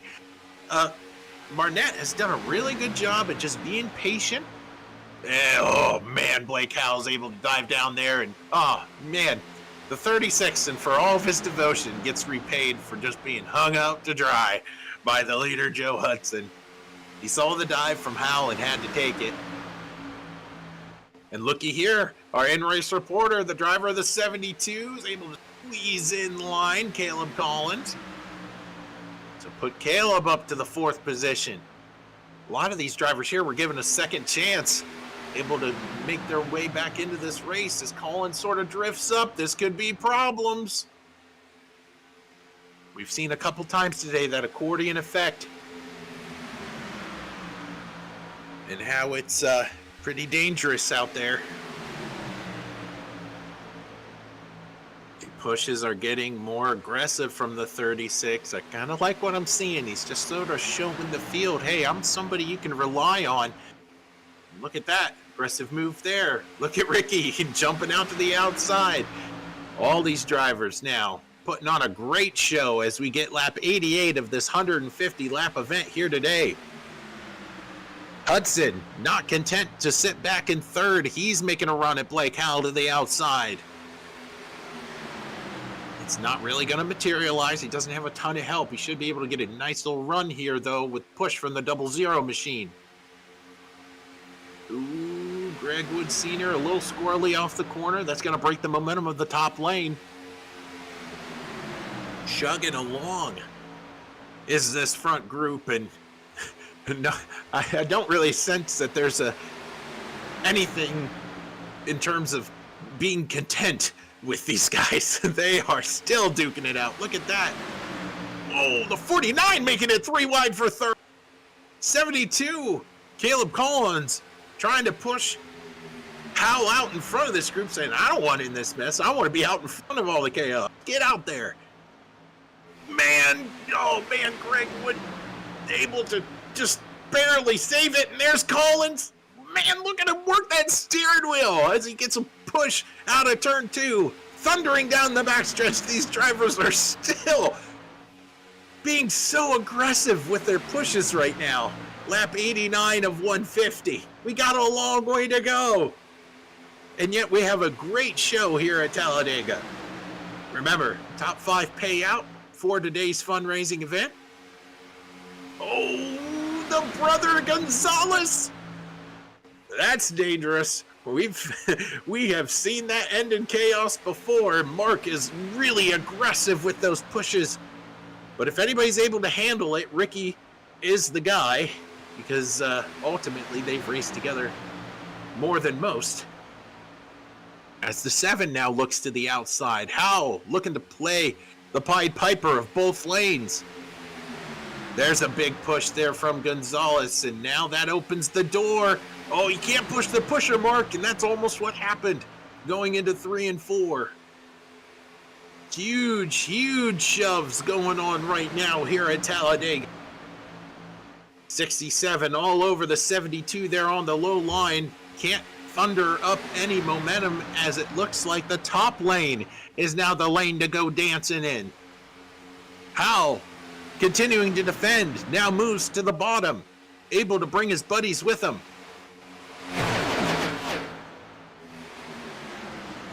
Oh man, I feel like there's so much action I forget to breathe. I mean, I know I'm talking a lot, but there's so much going on. These drivers are really putting on a great show. 2 drivers there to the outside. Maybe it's now here at lap 91. Can find some contentment there to just ride around for a little while. I mean, come on, guys. We got ad reads to do. We got to have the time where we just chill out. You can't give me all this material to through. Nope. They don't care. The 36 moving to the top line. Dylan Marnett is able to lead that top lane. We've talked about all day how that line of 3 is able to work up there on that high line. You just got to side draft and be patient with when you push. Nobody has pushed better in this field than that 00 machine. So we'll see if that top lane can get that going. We've seen a lot today, that top lane not being led by the 00, but being pushed by the 00 is able to generate momentum. Look at this in-car camera. This really gives you, look at that, push in the corner. You don't really want to do that, but in order to generate the speed, you have to. What I'd like to see from the 36 here is just drag the brake a little bit, come back to the 00. Stay hooked together. Kevin Coleman is in the 9th position, battling for 8th right now with Greg Wood Sr. to his inside, as they're getting a little jumbled up there in front of them. It's just as simple as hitting a bump wrong or catching the apron wrong that can stack up an entire lane. These drivers are putting on a great show right now, trying to not ride this one out. They want to make sure that they have found their dancing buddy and they are in the right track position. Something to be aware of for some of these drivers when they have pitted, and we'll talk about that when they chill out here, and it doesn't look like it's going to happen anytime soon, as we are 3 wide here for the lead at Talladega. The 36 is able to squirt his way to the lead. Dylan Marnett is to be up front, being pushed by Kevin Coleman. They slam down to the bottom. That was a huge move through the tri-oval, able to go 3 wide. And the big loser of that whole thing is Blake Howell. Got stuck in the sucker hole, kept going back, and he's still free falling through the field. Mark Gonzalez as well did not fare well with that whole maneuver. Mark able to let his buddy in. These drivers are now chasing a new leader, Dylan Marnett, out of Northampton. Pretty cool to see a fellow Pennsylvanian up here. So, not that I would be rooting for anybody in particular, but, you know, small world. You never know who you're going to meet here on the surface. And this guy doesn't live too far away from me. So, this pack is now chilled out. I would say finally. Since the restart, it just seems everybody has been throwing haymakers. Lap 95 of 150. Marnett and Coleman both pitted on lap 76. And then you have the next 2 guys in line, Gonzalez and Collins. Let's see there. pitting on 77. You see, there's about a lap difference, and then 2 laps difference there with Greg Wood Sr., as he pitted on lap 75. So that might hurt him if we go green from. If I'm senior, I'm back there, partial throttle, trying to stretch it so I can go down pit road with some friends. And it looks like, I mean, he's positioned himself well to do that. So just gotta play it smart here. These drivers are close to each other on pit strategy, but they're not exactly the same. And it would also give you a good idea of who goes down with who when it comes to pit road as we near lap 100 of this event. Through the tri-oval now. Looks like these guys are content to ride this out, save some gas.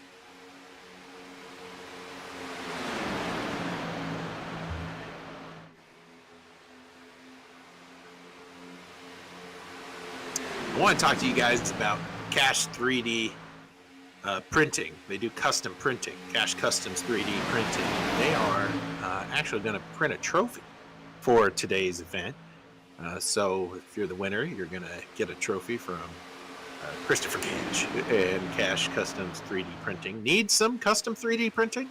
Check out Cash Customs 3D Printing. From trophies to unique designs, they'll bring your ideas to life with precision and creativity. Support a small business and see their amazing work on Facebook today. You can find them at Cash Customs 3D Printing over on Facebook. That's Cash Customs 3D Printing, where your vision becomes reality. Pretty cool that you get a associate sponsor that's able to do something neat like that. It kind of makes sense why they're racing so hard. You want the payout, but I mean, how often do you actually get a real trophy? So that'll be cool. These drivers are, I think, now just mauling laps, trying to maximize fuel saving. So you're on the pits for a opportunity to be relatively close to the end. So we get lap 99 of today's event. You can see there on your scoring pylon, we talked about him earlier, Bryson Caldwell. He is out of today's race, pulled it to the inside of pit wall. One driver that we need to bring up now is the driver of the 21 machine, David Knoll. He is just hanging back here, right? And you look at the relative and you go, well, I mean, he's not really sucked up to this group. Is he in danger of losing the pack? And the answer is no. I mean, if the back end of this group continues to bounce back and forth the way that they are, Dave is not really in a position to lose the pack. And I like this strategy from Dave. I think he's playing it smart right now. You can manage getting onto pit road a lot better if you're in the back.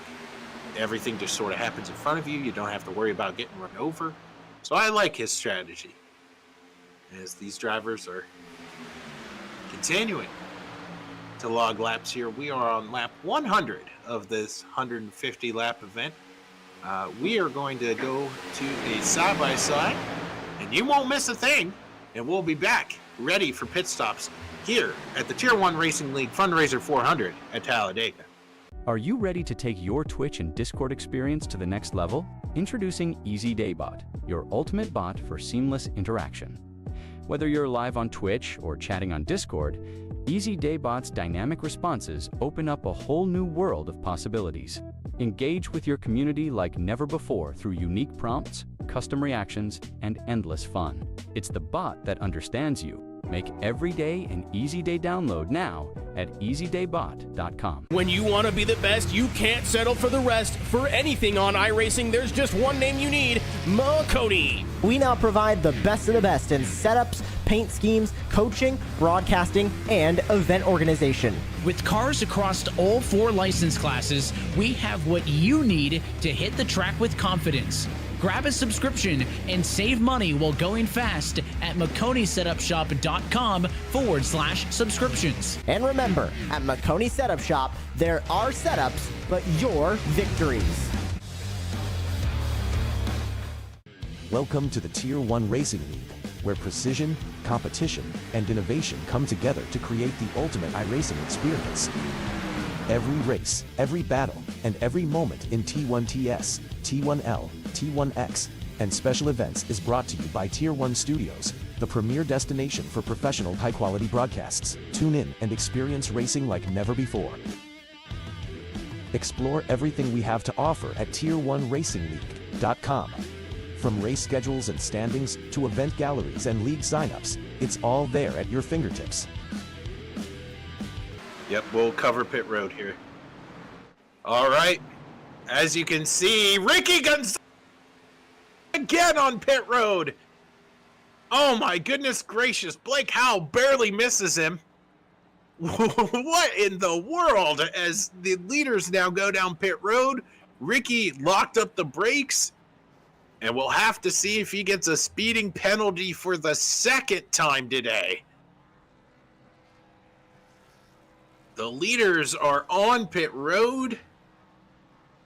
Does the 7 pull away with the front group? We'll have to see. His car is down, and no, for the second time today, Ricky Gonzalez gets snagged for speeding on pit road. I don't think he's the only one. Oh no, we got contact on pit road between the 00 and the 36. Ricky is not the only one snagged for a pit road speeding penalty. The driver of the 13 and the driver of the 48 also hit for speeding penalties on pit road. So you're going to have some friends when you get back on. Oh my goodness gracious, and you got guys missing their pit stalls.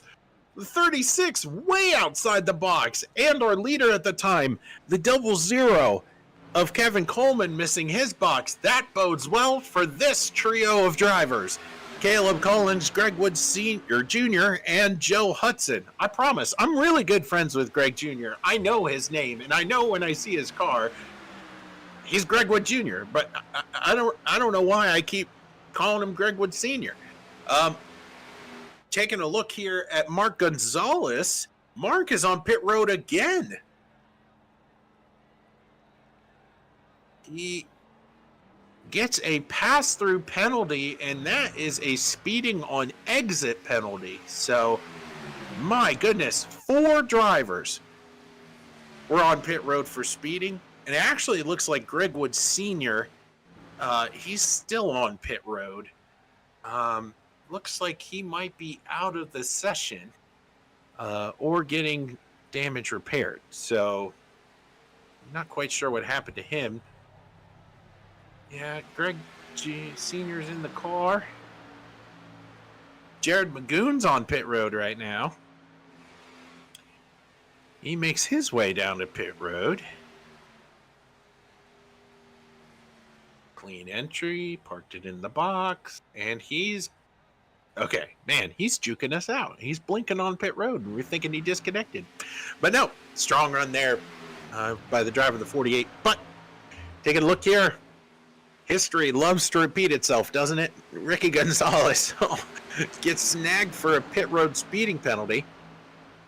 And the drivers that we thought he was going to come out of pit road with have more problems than he does. And now Ricky's on the tail end of the lead lap again because of problems on pit road. So he might be leading this group, which features Caleb Collins, our in-race reporter, Greg Wood Jr., and Joe Hudson. But the fact of the matter is, he's not in contention to win right now. He needs a yellow. Looking now at Kevin Coleman. Kevin Coleman is drafting with Dave Nail. And here's the issue. They are very, as you can see on the screen, far away from the group of 4. And their only hope to garner more help is Blake Hull, who had a mishap on pit road, if you remember, as the 7 was spinning on pit road, Blake had to take evasive action and miss him. So I don't know if he's got some maybe fender damage, or if that just simply altered the way he got on and off pit road so bad he missed that front group. Well, now he's falling back trying to catch this trio, or well, duo, to make it a trio. And they're going to see what they can do, as you can tell on the relative 12 seconds and plummeting to the group of 4 drivers, which features 2 drivers, or 1 driver on the tail end of the lead lap. I love this move. We've talked about it today from Caleb Collins. If you are the leader and you have the opportunity to have a lap car in front of you, 1, you're buying goodwill with the guy you're keeping on the lead lap. 2, you can stretch your fuel, and you can lead the race and stretch your fuel, which is a rarity at these restrictor plate, super speedway-esque tracks. And Caleb doing a pretty good job at doing both right now. And he's working with somebody he's worked with pretty much all day. So interesting to see this dynamic pay out again. It's crazy because earlier in the race, the 72 and the 7 both sped, and they were both chilling in a very similar position on the tail end of the lead lap. Now, Ricky does it twice, and the 72 is leading the race. So, at least he's got somebody behind him that knows his plight. So these drivers are being awfully kind to one another. Looking back here at Mark Gonzalez, he is in 8th right now, but he is a lonely man all by himself. Had to go down pit road for a speeding penalty. Magoon back out on the racetrack. He is 2 laps down, so something catastrophic happened to him when it came to speeding on pit road, and then sped on exit as he left. So he got hit twice. So that's why he is 2 laps down. As it looks like the gap between Blake Howell and the back end of this group, Joe Hudson, has stabilized at around 12 seconds. Now it is growing marginally. So that's just a numbers thing, right? You got a group of 4 up here, and then you got a group of 3 back there. And there's really not a lot of hope for Howell, Nail, and Coleman back there in 4th, 5th, and 6th. Because this group up here, they got numbers. And they're pretty content to just chill out and ride this one out. We are on lap 110 of 150, and we're going to do some investigating here when it comes to fuel mileage. I think if we take a look at the pit documentation of when folks pitted, you can see here the stint of these drivers. So 28, 29, 27. So that's around where you're sort of expecting a fuel run to end. And if you pitted here on lap, say, let's take Caleb, 102, and then you tack 25 onto that, that will put you at 127, which puts you good to the end. So we can expect one more pit stop from these guys. Or 127? Man, I'm trying to do math now, and it's hard. It'll be 137. So yeah, 137, not 127. Or no, he pitted on lap 102. What am I doing? Goodness gracious. This is where I miss David. David helps me with math. So, but ultimately, this group of 4 is now going to turn into a group of 5. As you can see, Mark Gonzalez up here in the 2 machine. He is 8th place. Hoping and praying that his brother picks him up here. Doesn't necessarily have to, though. I mean, you can breeze around him, put him a lap down. But we'll have to see what happens here. Again, this decision is not the leaders. It's Ricky. So, I mean, Ricky can try to hang his brother out to dry, make sure he's a lap down. But I mean, everybody's played pretty nice today, so we'll have to see. So Mark did choose to go by other people today, so payback is fair, but Ricky snuggles up right there, and group of 4 has turned into a group of 5, which is to the detriment of the group behind them. You can see that gap closed from 11 seconds, or 12 seconds rather, over 12 seconds to 11 seconds. Man, they're coming. What's going on here in this group? 10.8 is now where it stabilizes. But yeah, they're still a group of 3. And they're still coming. Look at that. Look at the relative go down. 10.6. Just 2 laps ago, this was over 11.5 seconds. And this group of 3, it might have been just the fact that that front group was catching Mark. Or maybe there is something to the fact that a group of 3 cars, which we've talked about all day today, can generate some momentum better than perhaps a larger group. So you can see it there on your ticker. It's still going down.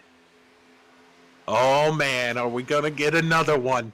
Another one of these crazy momentum slingshot moves as we saw towards the end of the first half of this race. We'll have to keep an eye on that as the margin now, they are coming. The margin is now below 10 seconds. And again, it comes off of the bumper of Kevin Coleman. We've talked about how that 00 is a fantastic pusher, and arguably now he's behind probably the best line leader that's running tonight, Blake Howell. These drivers are very talented, and they know what the other one likes. Got to keep digging though. And you can't blow up your car while you try to do it. So every now and again, that 00 is going to have to breathe that machine. And when you do that, you lose time. Had the opportunity to grow to 6 cars up here, but decides to go around the 48 machine of Jared Bagoon. It looks like there's another driver in front of this group as well. On board now with our front runner here, Mark Gonzalez. See, gets a pretty good shot. You saw that wheel zig and zag back and forth. Barreling down the backstretch is a group of guys who are on the tail end of the lead lap and guys who are leading this race, zipping around the 38 machine of Dylan Marnett. And that's a shame because they leave him to dry, but man, that Morant is going to catch, looks like it. Yep, he's going to catch this field. 48 trying to get around him. Remember, that's a battle for the... no, it's not, because 48's multiple laps down. It's not a battle for the lucky dog, rather.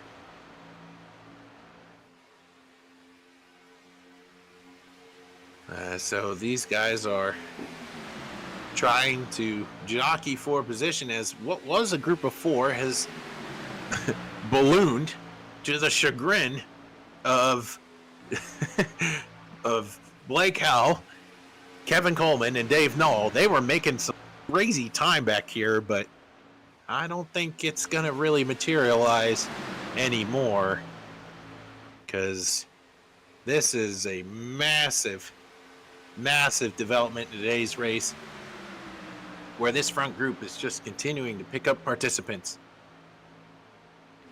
So the first driver in this group is the driver of the 2 machine, Mark Gonzalez. He is in 7th, followed by the last car on the lead lap, Ricky Gonzalez. Both were nabbed for pitting violations this last go-round. Our in-race reporter and pole sitter, Caleb Collins, is sitting in first place. He is flanked by a teammate here in Greg Wood Jr. And then Joe Hudson, who has done a really good job of keeping that 49 car clean, started on the outside of the front row. He's 3rd. And take a look back there at the 36 machine. remember, he's as much as he would like to be, he's not racing P4. He is one lap down. And Dylan's trying to dig and get everything he can out of that Ford in order to just be in position to get a lucky dog. And then behind him, you have to remember, Jared Bagoon got nabbed for multiple pit road violations as well. And that has dropped him back to 3 laps down. So that comprises Group 1. So you got multiple storylines going on in here. And then as we take a look back at this group that is now still digging, I mean, they are 9.1 seconds back. It was about 9, almost 10 seconds a couple laps ago. Take a look here. You got Blake Howell, who has been up front nearly all day long. There you go. There's the split between Hudson and Howell. You got Kevin Coleman back here, who is one of the best pushers of the group today. And then a guy who I've talked about just sort of minding his own business, Dave Knoll. I've been really impressed by the driver of the 21 today. He knows when to push and he knows when to be aggressive, and he knows that you can't win the race on lap 1. He's been able to keep that car clean today. So those are your storylines between the two groups here. With 30 laps to go, now 29 laps to go here at Talladega. Back up front with Caleb.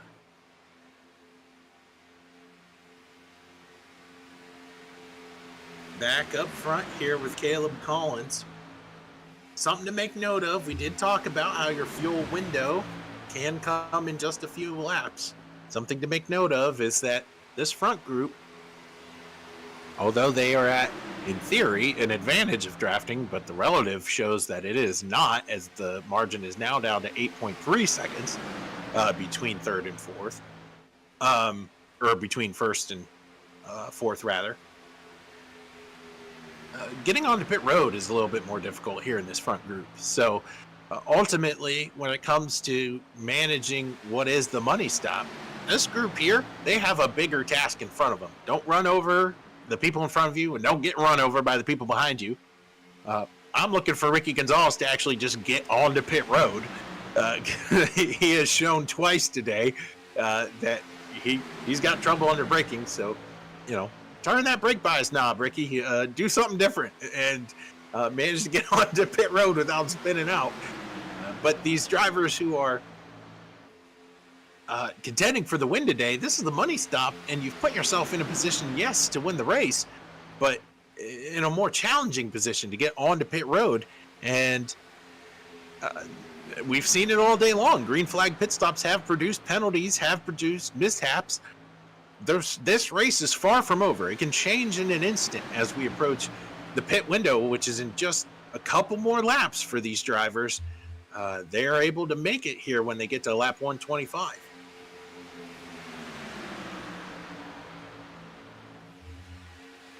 So we'll have to see what happens. It's not a guarantee that everybody here in this front group is all going to pit together either. Oh, look at this. We've got a development going on here. This group of 3 has now turned into a group of 4 as the 36 has joined the fray here. Dylan Marnett is able to, Moranti, is able to fall back from that front group and find his way as the lucky dog participant in this second group. And the number continues to shrink. You can see the distance between Howell and Collins sits now below the 8-second margin.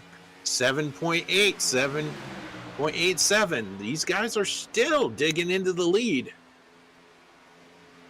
This is gonna be fun. I think if this goes green and everybody is able to mind their P's and Q's on pit road and we all get off good, which I know there's a lot of ifs in there, we're going to be in for a treat. I think you're going to have something like what we saw at the end of the first stage happen. This group, even though they're smaller, they are committed to one another. They are, you can tell, much closer to each other than that front group from front to back, and they're making up a ton of time. Coleman was able to be a participant in that mad dash towards the end of the first stage, and you got to see that, yes, he can push, but he can also lead a line. So, man, I'm so excited for what's going to happen here, because if this stays green, we're in for a treat, because this group here will wind up catching the leaders.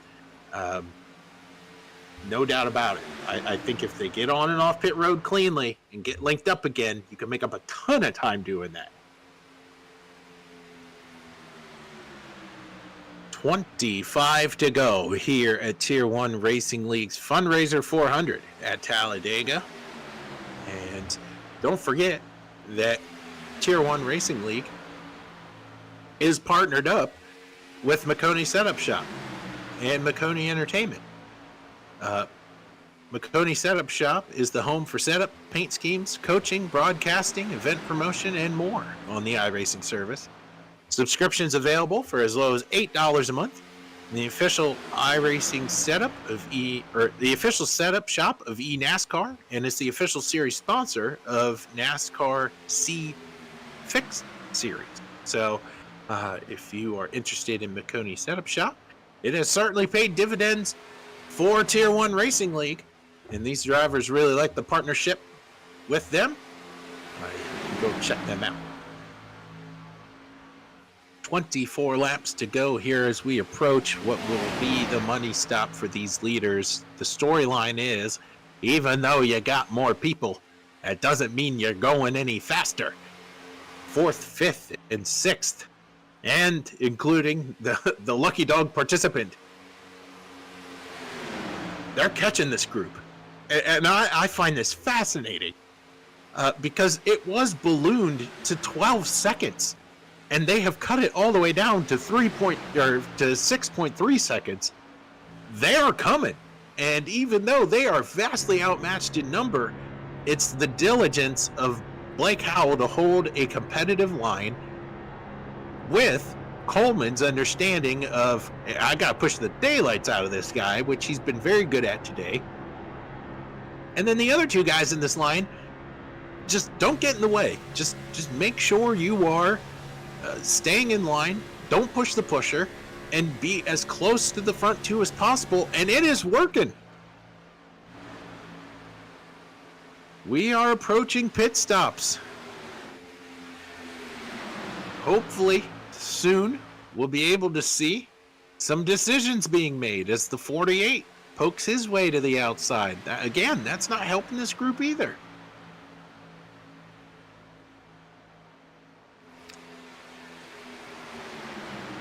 But the story is that these front two participants in this line, hey guys, settle down. I'm trying to talk here. The front two guys in this line, the Gonzalez brothers, got nabbed on pit road once again for speeding violations, and they have found themselves back on the tail end of the lead lap.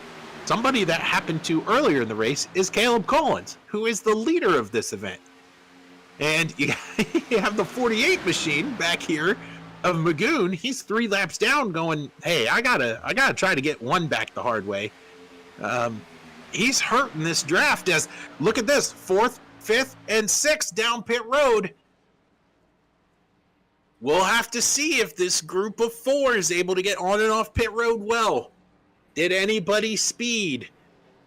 We were able to snap back to them while they were all on pit road. Looks like everybody's in their box good. This is big. Can this group of 4 execute pit road well? The 36 is away. The 00 is away. There's the 26 and the 21. Now, they're a little more spaced out than what I would want them to be. But here we go. Here's the front group. They're making their way down pit road. Oh no, Mark Gonzalez loses it. He's into the fence. and he was battling to stay on the lead lap. Can these drivers hit their marks getting into their boxes? Greg Wood Jr. over the line. He's going to have to put it back in the box. Taking a look back at what was a group of 4. Snapping back to these guys. It doesn't really hurt Jr. And this group is down and away. The real loser of this pit cycle is Ricky Gonzalez and Mark Gonzalez, as they were on the tail end of the lead lap, now going a lap down. Look at this. The 36 and 00 are flying. Can they pick up a driver or two?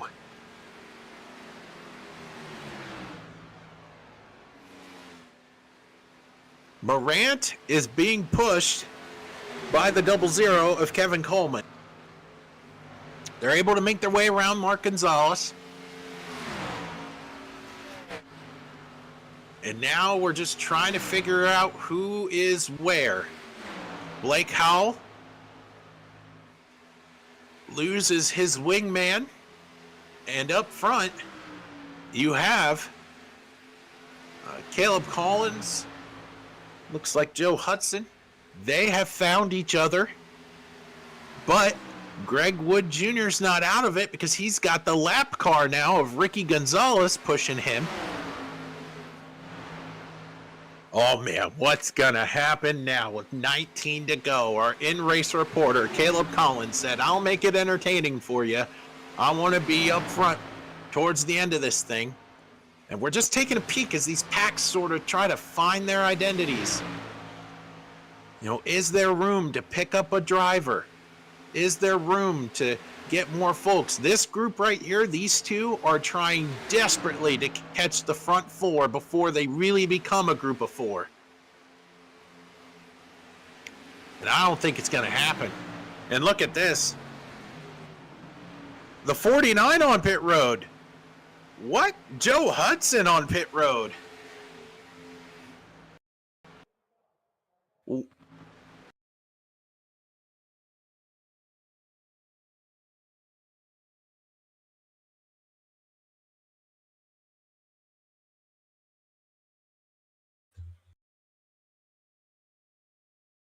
Are you ready to take your Twitch and Discord experience to the next level? Introducing Easy Daybot, your ultimate bot for seamless interaction. Whether you're live on Twitch or chatting on Discord, Easy Daybot's dynamic responses open up a whole new world of possibilities. Engage with your community like never before through unique prompts, custom reactions, and endless fun. It's the bot that understands you. Make every day an Easy Day download now at easydaybot.com. When you want to be the best, you can't settle for the rest. For anything on iRacing, there's just one name you need, Makoni. We now provide the best of the best in setups, paint schemes, coaching, broadcasting, and event organization. With cars across all 4 license classes, we have what you need to hit the track with confidence. Grab a subscription and save money while going fast at MaconiSetupShop.com/subscriptions. And remember, at Makoni Setup Shop, there are setups, but your victories. Welcome to the Tier 1 Racing League, where precision, competition, and innovation come together to create the ultimate iRacing experience. Every race, every battle, and every moment in T1TS, T1L, T1X, and special events is brought to you by Tier 1 Studios, the premier destination for professional high-quality broadcasts. Tune in and experience racing like never before. Explore everything we have to offer at Tier1RacingLeague.com. From race schedules and standings to event galleries and league signups, it's all there at your fingertips. Join the competition, watch the action, be part of the legacy. Tier 1 Racing League, where champions are made.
We apologize.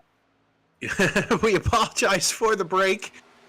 Trying to get through some technical difficulties, but we are here with 11 laps to go. If you remember, before we went to break, you saw the tandem of the 49 machine and of, goodness gracious, our in-race reporter, Caleb Collins, take the lead. However, the tandem that was running to catch them, a lapper of Ricky Gonzalez and Greg Wood Jr., caught them both, and now we have a race here, getting 10 laps to go. This front four consists of our leader at the front of this group of four, and second place is at the back of this group of four. So I'm really excited to see how this all pans out, because you got two drivers there sandwiched in the middle that are racing for a lucky dog and trying to get back on the lead lap. Ricky's trying to, more than likely, help a teammate win.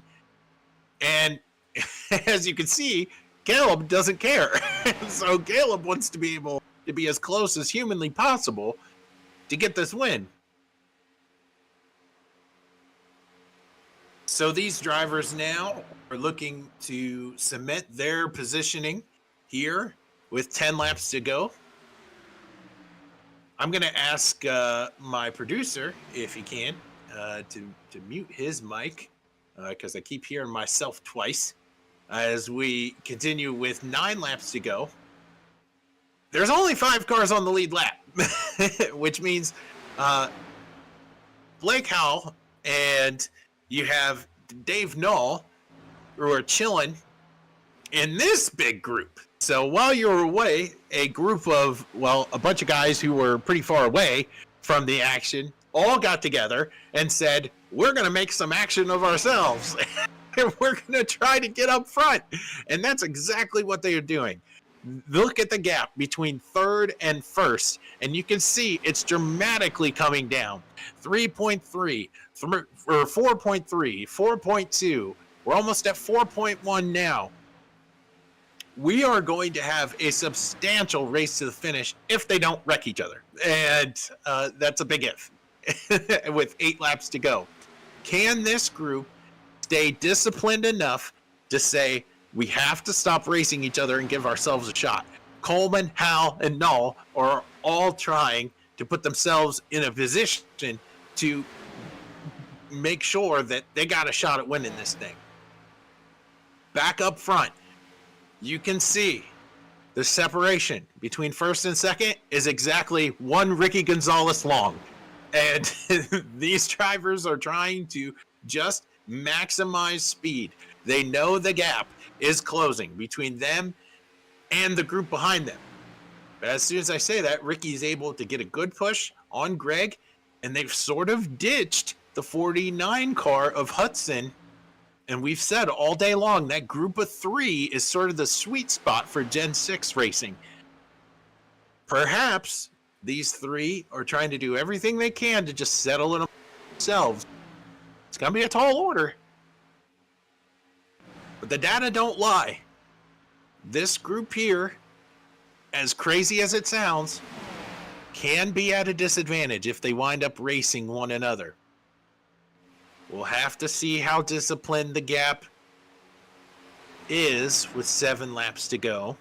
3.7 is your gap between the 00, who's been a fantastic pusher today. I like him being the second position in this group. Pushing Morant here in the 36, trying to make his way back up towards the front.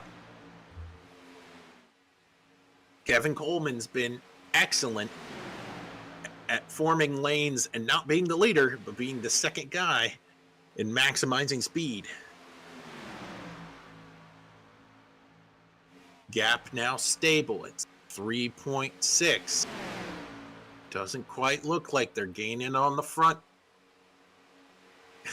And I think what's going to happen is the winner of this race is going to be decided by Ricky Gonzalez.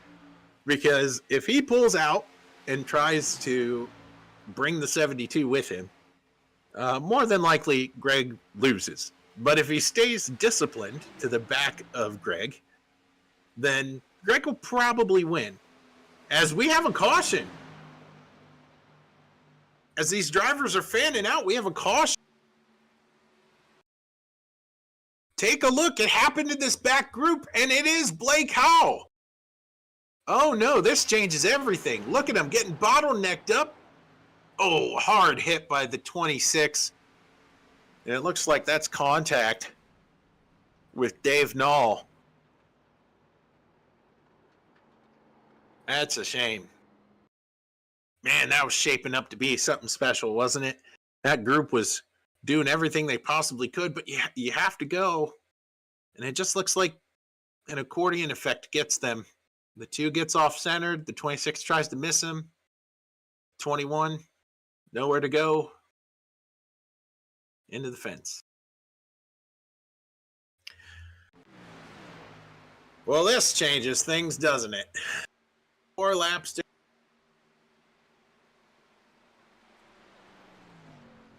And these drivers are grinning ear to ear because they're going to go down pit road probably and get tires, which that means we have a chance to talk to our in-race reporter we haven't talked to in a little while. Caleb, it's Zach in the... You got a copy? What's up, Zach? It's been a little while since we've talked, but you've been quite busy. And here you are in second. Late race caution. What's going through your mind now? Are you going to go down pit road with only to be a green-white checkered might be on the table, but there's only going to be like 6 cars on the lead lap? Yeah, it's I'm not sure. I'm probably just going to play follow the leader. That's the fun thing about being in second. Greg is the one sweating right now, so I'm good on fuel. We'll see. I think he's going to stay out here. Yeah. That's not good news for Mark. He was begging us to pit, but Yeah. I think it's going to be a whole lot better for me and Greg here to just kind of stay out. Looks like the 0021 are on the lead lap too. They'll probably be lining up behind us here. I think I can make probably 2 green-white checkers if I have to. Left a little bit of a cushion, but hopefully we don't have to go that far to settle it. Yeah, it looked like there was an accordion effect in that second group. Were you guys minding that gap? I mean, it seems like today, if you get a trio of cars, it works probably as good as, a group of about 7 cars. Yeah, it kind of seems that way. Especially the more cars you have, I mean, it's kind of harder to organize, right? So we've been minding that gap. We've made pit road mistakes left and right today, so we've kind of we can tell.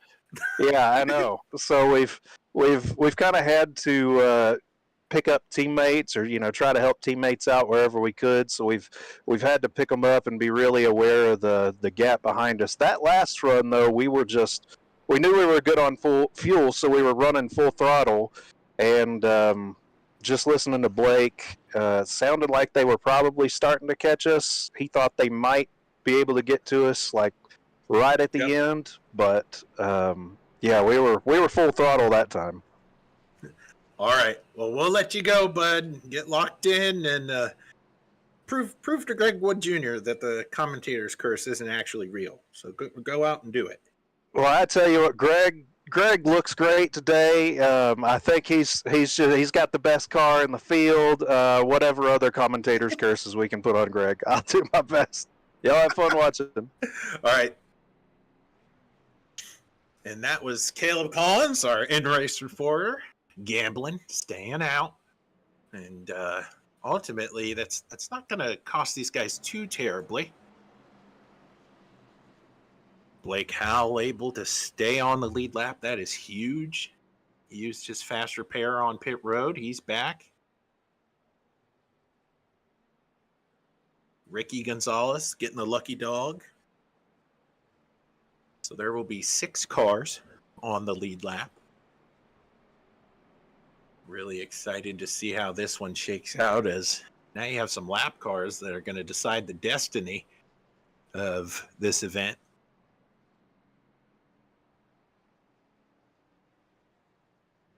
Whew, everybody take a deep breath, because if you thought for a second that what you've seen today can't be topped. I guarantee you, you're wrong. And these drivers have been doing so well today at being aggressive and making sure that folks survive. And ultimately, we're going to see something a little bit different here on this restart. Maybe not. I was going to say with the lappers and the lucky dog might look a little different, but looks like they're just trying to figure themselves out right now. The main question is Ricky Gonzalez. He needs to catch this field if he wants a chance at the win. There's Ricky leaving pit road. He's got to hustle. Do you see the field going into turn 3? And it looks like they've sorted themselves out. 3 laps to go here. It'll be 2 laps to go when we go green. Here comes Ricky. I think he'll be okay. And ultimately, it's going to come down to where you find your friends. Leading them will be Greg Wood Jr., who to his outside has somebody that is heaping on commentary curse after commentary. Caleb Collins. Behind them, you have the 00 of Kevin Coleman, who's been a fantastic pusher today. And then there's Dave Knoll, who is now showing up when the time is right.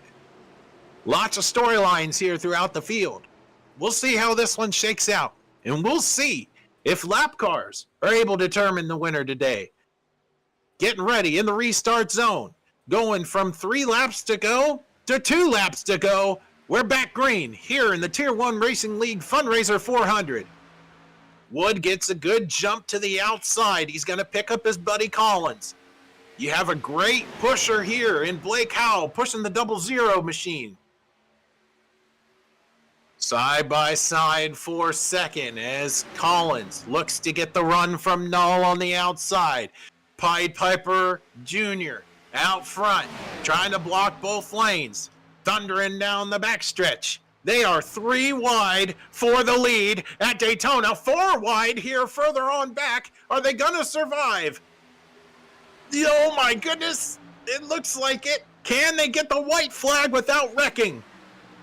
Oh, it looks like they're going to sort it out. Here comes Kevin Coleman being pushed by Blake Howell through the tri-oval. 2 laps to go. Turns into the final lap. Sorting themselves out, trying to generate runs. You got Coleman, Howell, Wood Jr., and Ricky Gonzalez sitting back there in 4th. He's 5th in line. Looking to fan out. They get sideways. Thundering down the backstretch. You have all these drivers duking it out for the win. Doinking off the wall is Jr. Getting pushed by Mark Gonzalez, who's a lap down. Into 3 and 4, Greg Wood Jr. Remember, the finish line's past the tri-oval. Mark looking to the inside. Ricky to the outside. Does Ricky have anything for Greg Wood Jr.? They wreck going into the tri-oval. A huge wreck behind them, and Greg Wood Jr. is going to win this one at Talladega with carnage galore behind him. Wow, what a finish to that one. Your top 5 will be Greg Wood Jr., Ricky Gonzalez, Caleb Collins, Blake Howell, and Kevin Coleman round out your top 5 in a wild event here at Talladega. Greg Wood Jr. takes the Tier 1 Racing League Fundraiser. What a finish. And I said it. I don't like to pat myself on the back too often, but we did talk about how there's a possibility that a lap down car could decide the winner of this race, and it did exactly that. Mark Gonzalez was able to give Greg a huge push, and look at him skirting towards the start finish line. He knows what to, burning it down. Let's try to get our winner up here in the booth. What an awesome show. Awesome show here from Greg Wood Jr. How you doing, buddy? Oh, just burning it down.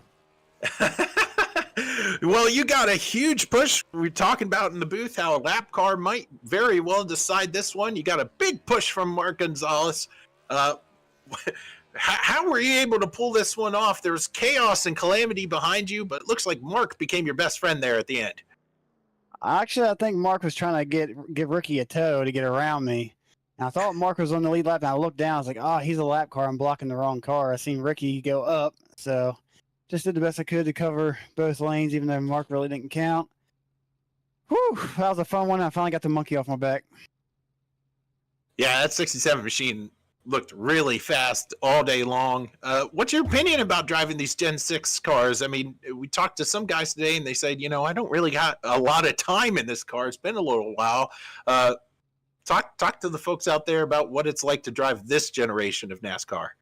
Oh, this generation of cars is way better than the Gen 7 pile of junk. I mean, we could easily get runs, could side draft, car went wherever it wanted. I mean, it was a perfect scenario for this race. I mean, these cars, this track, it was pretty fun. I mean, we're trying to manage the gaps and then catch back up and let people in. I mean, there's a whole strategy from the drop of the green flag, and luckily it paid off. Well, you were able to put on a show, get the win, you get the payout, the trophy from Cash Custom Printing, so that's pretty cool. And do you have anybody you want to thank? Marconi Setup Shops also as well contributing to you getting a win here. I mean, you won everything there was to win today. Hey, I'm very thankful. Thank you, Marconi. Thank you, Easy Day Bot. Thank you, Cash Customs. Thank you for everybody at TTR. It was a team effort. There's no way we could have got this first through fourth without everybody working together. We kind of got all strategy. Ricky stepped on it twice. Mark stepped on it. I almost stepped on it trying to pass Caleb in the 49 when we were exiting pit road. But luckily all the stars aligned and it was great. I got to thank the lovely fiance. She's out working today, making us that money while I'm here racing, making us the money. So all in all, great race. Thank you for being the most amazing broadcaster that you are, and appreciate it. All right. Well, that's Greg Wood Jr., the winner today. Go and enjoy this one, man. I will. All right. Well, that is Greg Jr. here. And right now, taking a look here at this crazy finish. 36 all up in the fence. It's crazy that the 00 is going to finish fifth out of all this. And look at the 72 machine. I mean, Caleb finishes third. Look at that car. It's destroyed. Let's try to get our second place finisher, Ricky Gonzalez, up here. Ricky, it's Zach in the booth. You got a copy? Yes, sir. I got a copy. We're taking a look at this wreck here towards the end, and it was wild. But what also was equally as nuts was your fight back through. You went a lap down. You spun out on pit road about every time you could and decided, well, I'm going to fight my way up here and finish second. What was going through your mind there as you clawed your way through the field on that last little run? Oh, man, just try to gain as many spots as we could. And then we kind of latched on the Mark there at the end and replaying it back in my head, probably if I were to stay with him, he probably gets the outside of Greg and we probably tandem by him. Maybe, I don't know. But I guess we got to the outside of him. We side draft, pulled him back. And then that was all Greg needed to do to kind of just pull away and get there at the end. But yeah, it was a tremendous fight. Dealt with adversity all day, looped the car twice coming to pit road. And I guess these Gen 6s aren't friendly to like the hard braking compared to a next gen car. So, got to make some adjustments when we get back in these things. But yeah, all in all, a great day, great fight, great to come back and finish second. It was fun clawing through the field, and I think we were 4 wide at one point coming to the white, and yeah, we were just able to capitalize. And once the spotter said cleared, we kind of just made our moves when we could, and yeah, coming home second, I'll definitely take it. So looks like TTR finished 1 through 4. So Brett, show me the monies for the Titletown Racing Group boys. That's a good job by them. Oh, well, certainly found your friends and kept them all day long. Didn't matter if you were on the tail end of the lead lap, a lap down, or fighting for the win. You were always up there. So anybody on that car you want to thank today? Yeah, I got to thank the Fort Worth Cats. Those is an old amateur baseball team that was here in the Dallas-Fort Worth area, so appreciate them coming on board. Legacy Power, it's another sub-sponsor we have on the car. Anybody interested in going residential solar, definitely hit up legacypower.com. Got to thank Brett and Greg for putting this thing on. It's always cool to support your friends, and me and Brett have become real close over the past couple of years, so want to try to do as many events for him to see this Tier 1 thing take off and where it needs to be, and just really appreciative of our friendship with him. And then gotta appreciate you for doing this, coming from a men's breakfast this morning and running on a couple hours of sleep, and for you to broadcast this thing by yourself, man, it shows what type of person you are. So appreciative of you. And then obviously everybody back at the shop, Titletown, for bringing us fast race cars week in and week out. And yeah, like we said, 1 through 4, that's great for us. Wish Mark could have got back on the lead lap, and maybe we would have had a 1 through 5, but all in all, still a great day for the Titletown boys, and hopefully we can build on this momentum as we kind of just hang out for a bit now. I'm interested to see what's the next, I don't know, not celebrity race, but what's the next monumental race that, yeah, special. Want to see what special events up next for Brett and them, and hopefully we can get back in the car and show them what we got. All right, well, that's the driver, the number 7, Ricky Gonzalez. Go and enjoy this. Yes, sir. Appreciate it. All right, we are now blessed with the presence of the driver who was so determined to make sure that we were entertained. Caleb Collins. It's Zach in the booth. You got a copy. Are you not entertained? Taking a look at this last wreck, I can't believe you finished 3rd. Yeah, me neither. I crossed the finish line thinking I was like 12th or something. I don't even know. I was like, there's no way. I mean, I know that thankfully, talking, in that last time you had me in the booth, I'm so glad that I stayed out and Greg stayed out, because we kept a couple more cars a lap down, and that's what wound up saving us there. But yeah, I crossed the line and I looked at the results, because I heard Blake going, "Hey, 4th place," and I was like, "What? Blake got 4th? Like, Blake was 90 degrees across the track last time I saw him," and then I didn't see much after that. And I looked up and I saw 3rd, and I was, oh my gosh, how in the world? I've looked back at the replay and I still don't really know, but it was. I hope it was entertaining, because it was sure exciting from the seat. Oh, we keep showing the replay. You were underneath the driver at one point. I mean, this was a insane finish, and so staying out pays dividends for you guys, as you were able to trap some guys a lap down. And really looking here at the finishing results, I mean, there's only 5 guys finishing on the lead lap, and I mean that's the saving grace when it comes to you getting 3rd today. Yeah, pretty much. And it's amazing how often it comes down to that on these super speedway races. Is just not, and I was going to say not making mistakes. I made a mistake in the first stage and sped on pit road, but of course teammate played into that a whole lot. That's always great to have, and somehow didn't speed on that one stop that Ricky, I think, got caught, and I think Mark got caught. There was a few penalties in that one, so sometimes I don't know. There's a formula. We all know there's a formula, but we don't know what it is. But we know you can't make mistakes, but sometimes you can. We know you got to be lucky, but that's not everything. And you got to be good, but then sometimes you still get taken 3 wide on a restart. It doesn't work out for anybody. And credit to the 49, by the way. I hate to hijack the interview, but credit to the 49, because I didn't even realize we were 4 wide there. I'm sure my spotter told me, but I had no idea because of everything that was going on. And I was like, man, the 49 is crowding the daylights out of me. And then I realized, oh, no, Joe's not crowding me. We're 4 wide here. So the fact that we didn't wreck coming to the white flag was amazing in and of itself. And, yeah, then the chaos at the end, and just a whole bunch of wrecked race cars peeling out, trying to cross the finish line. It was reminded me a lot of Talladega nights. All right. Well, you got anybody on that 72 machine you want to thank for the crazy effort today. Yeah, crazy for sure. Well, first and foremost, we got to thank the good Lord for giving me the means here. Got to thank Brett, and Greg, and Wes, everybody that helps run this league for putting on these races. It's a whole bunch of fun. Thank the missus for letting me come out and enjoy this hobby and enjoy hanging out with the guys, everybody that raced. The first class broadcasting crew in the booth tonight. Thank you for letting everybody have a good time watching and helping us put all this together. And of course, thank everybody at home or wherever you are watching. I hope we put on a good show for you. All right, that's our in-race reporter / comedian / overall entertainer, Caleb Collins. Congratulations. Go and enjoy this one.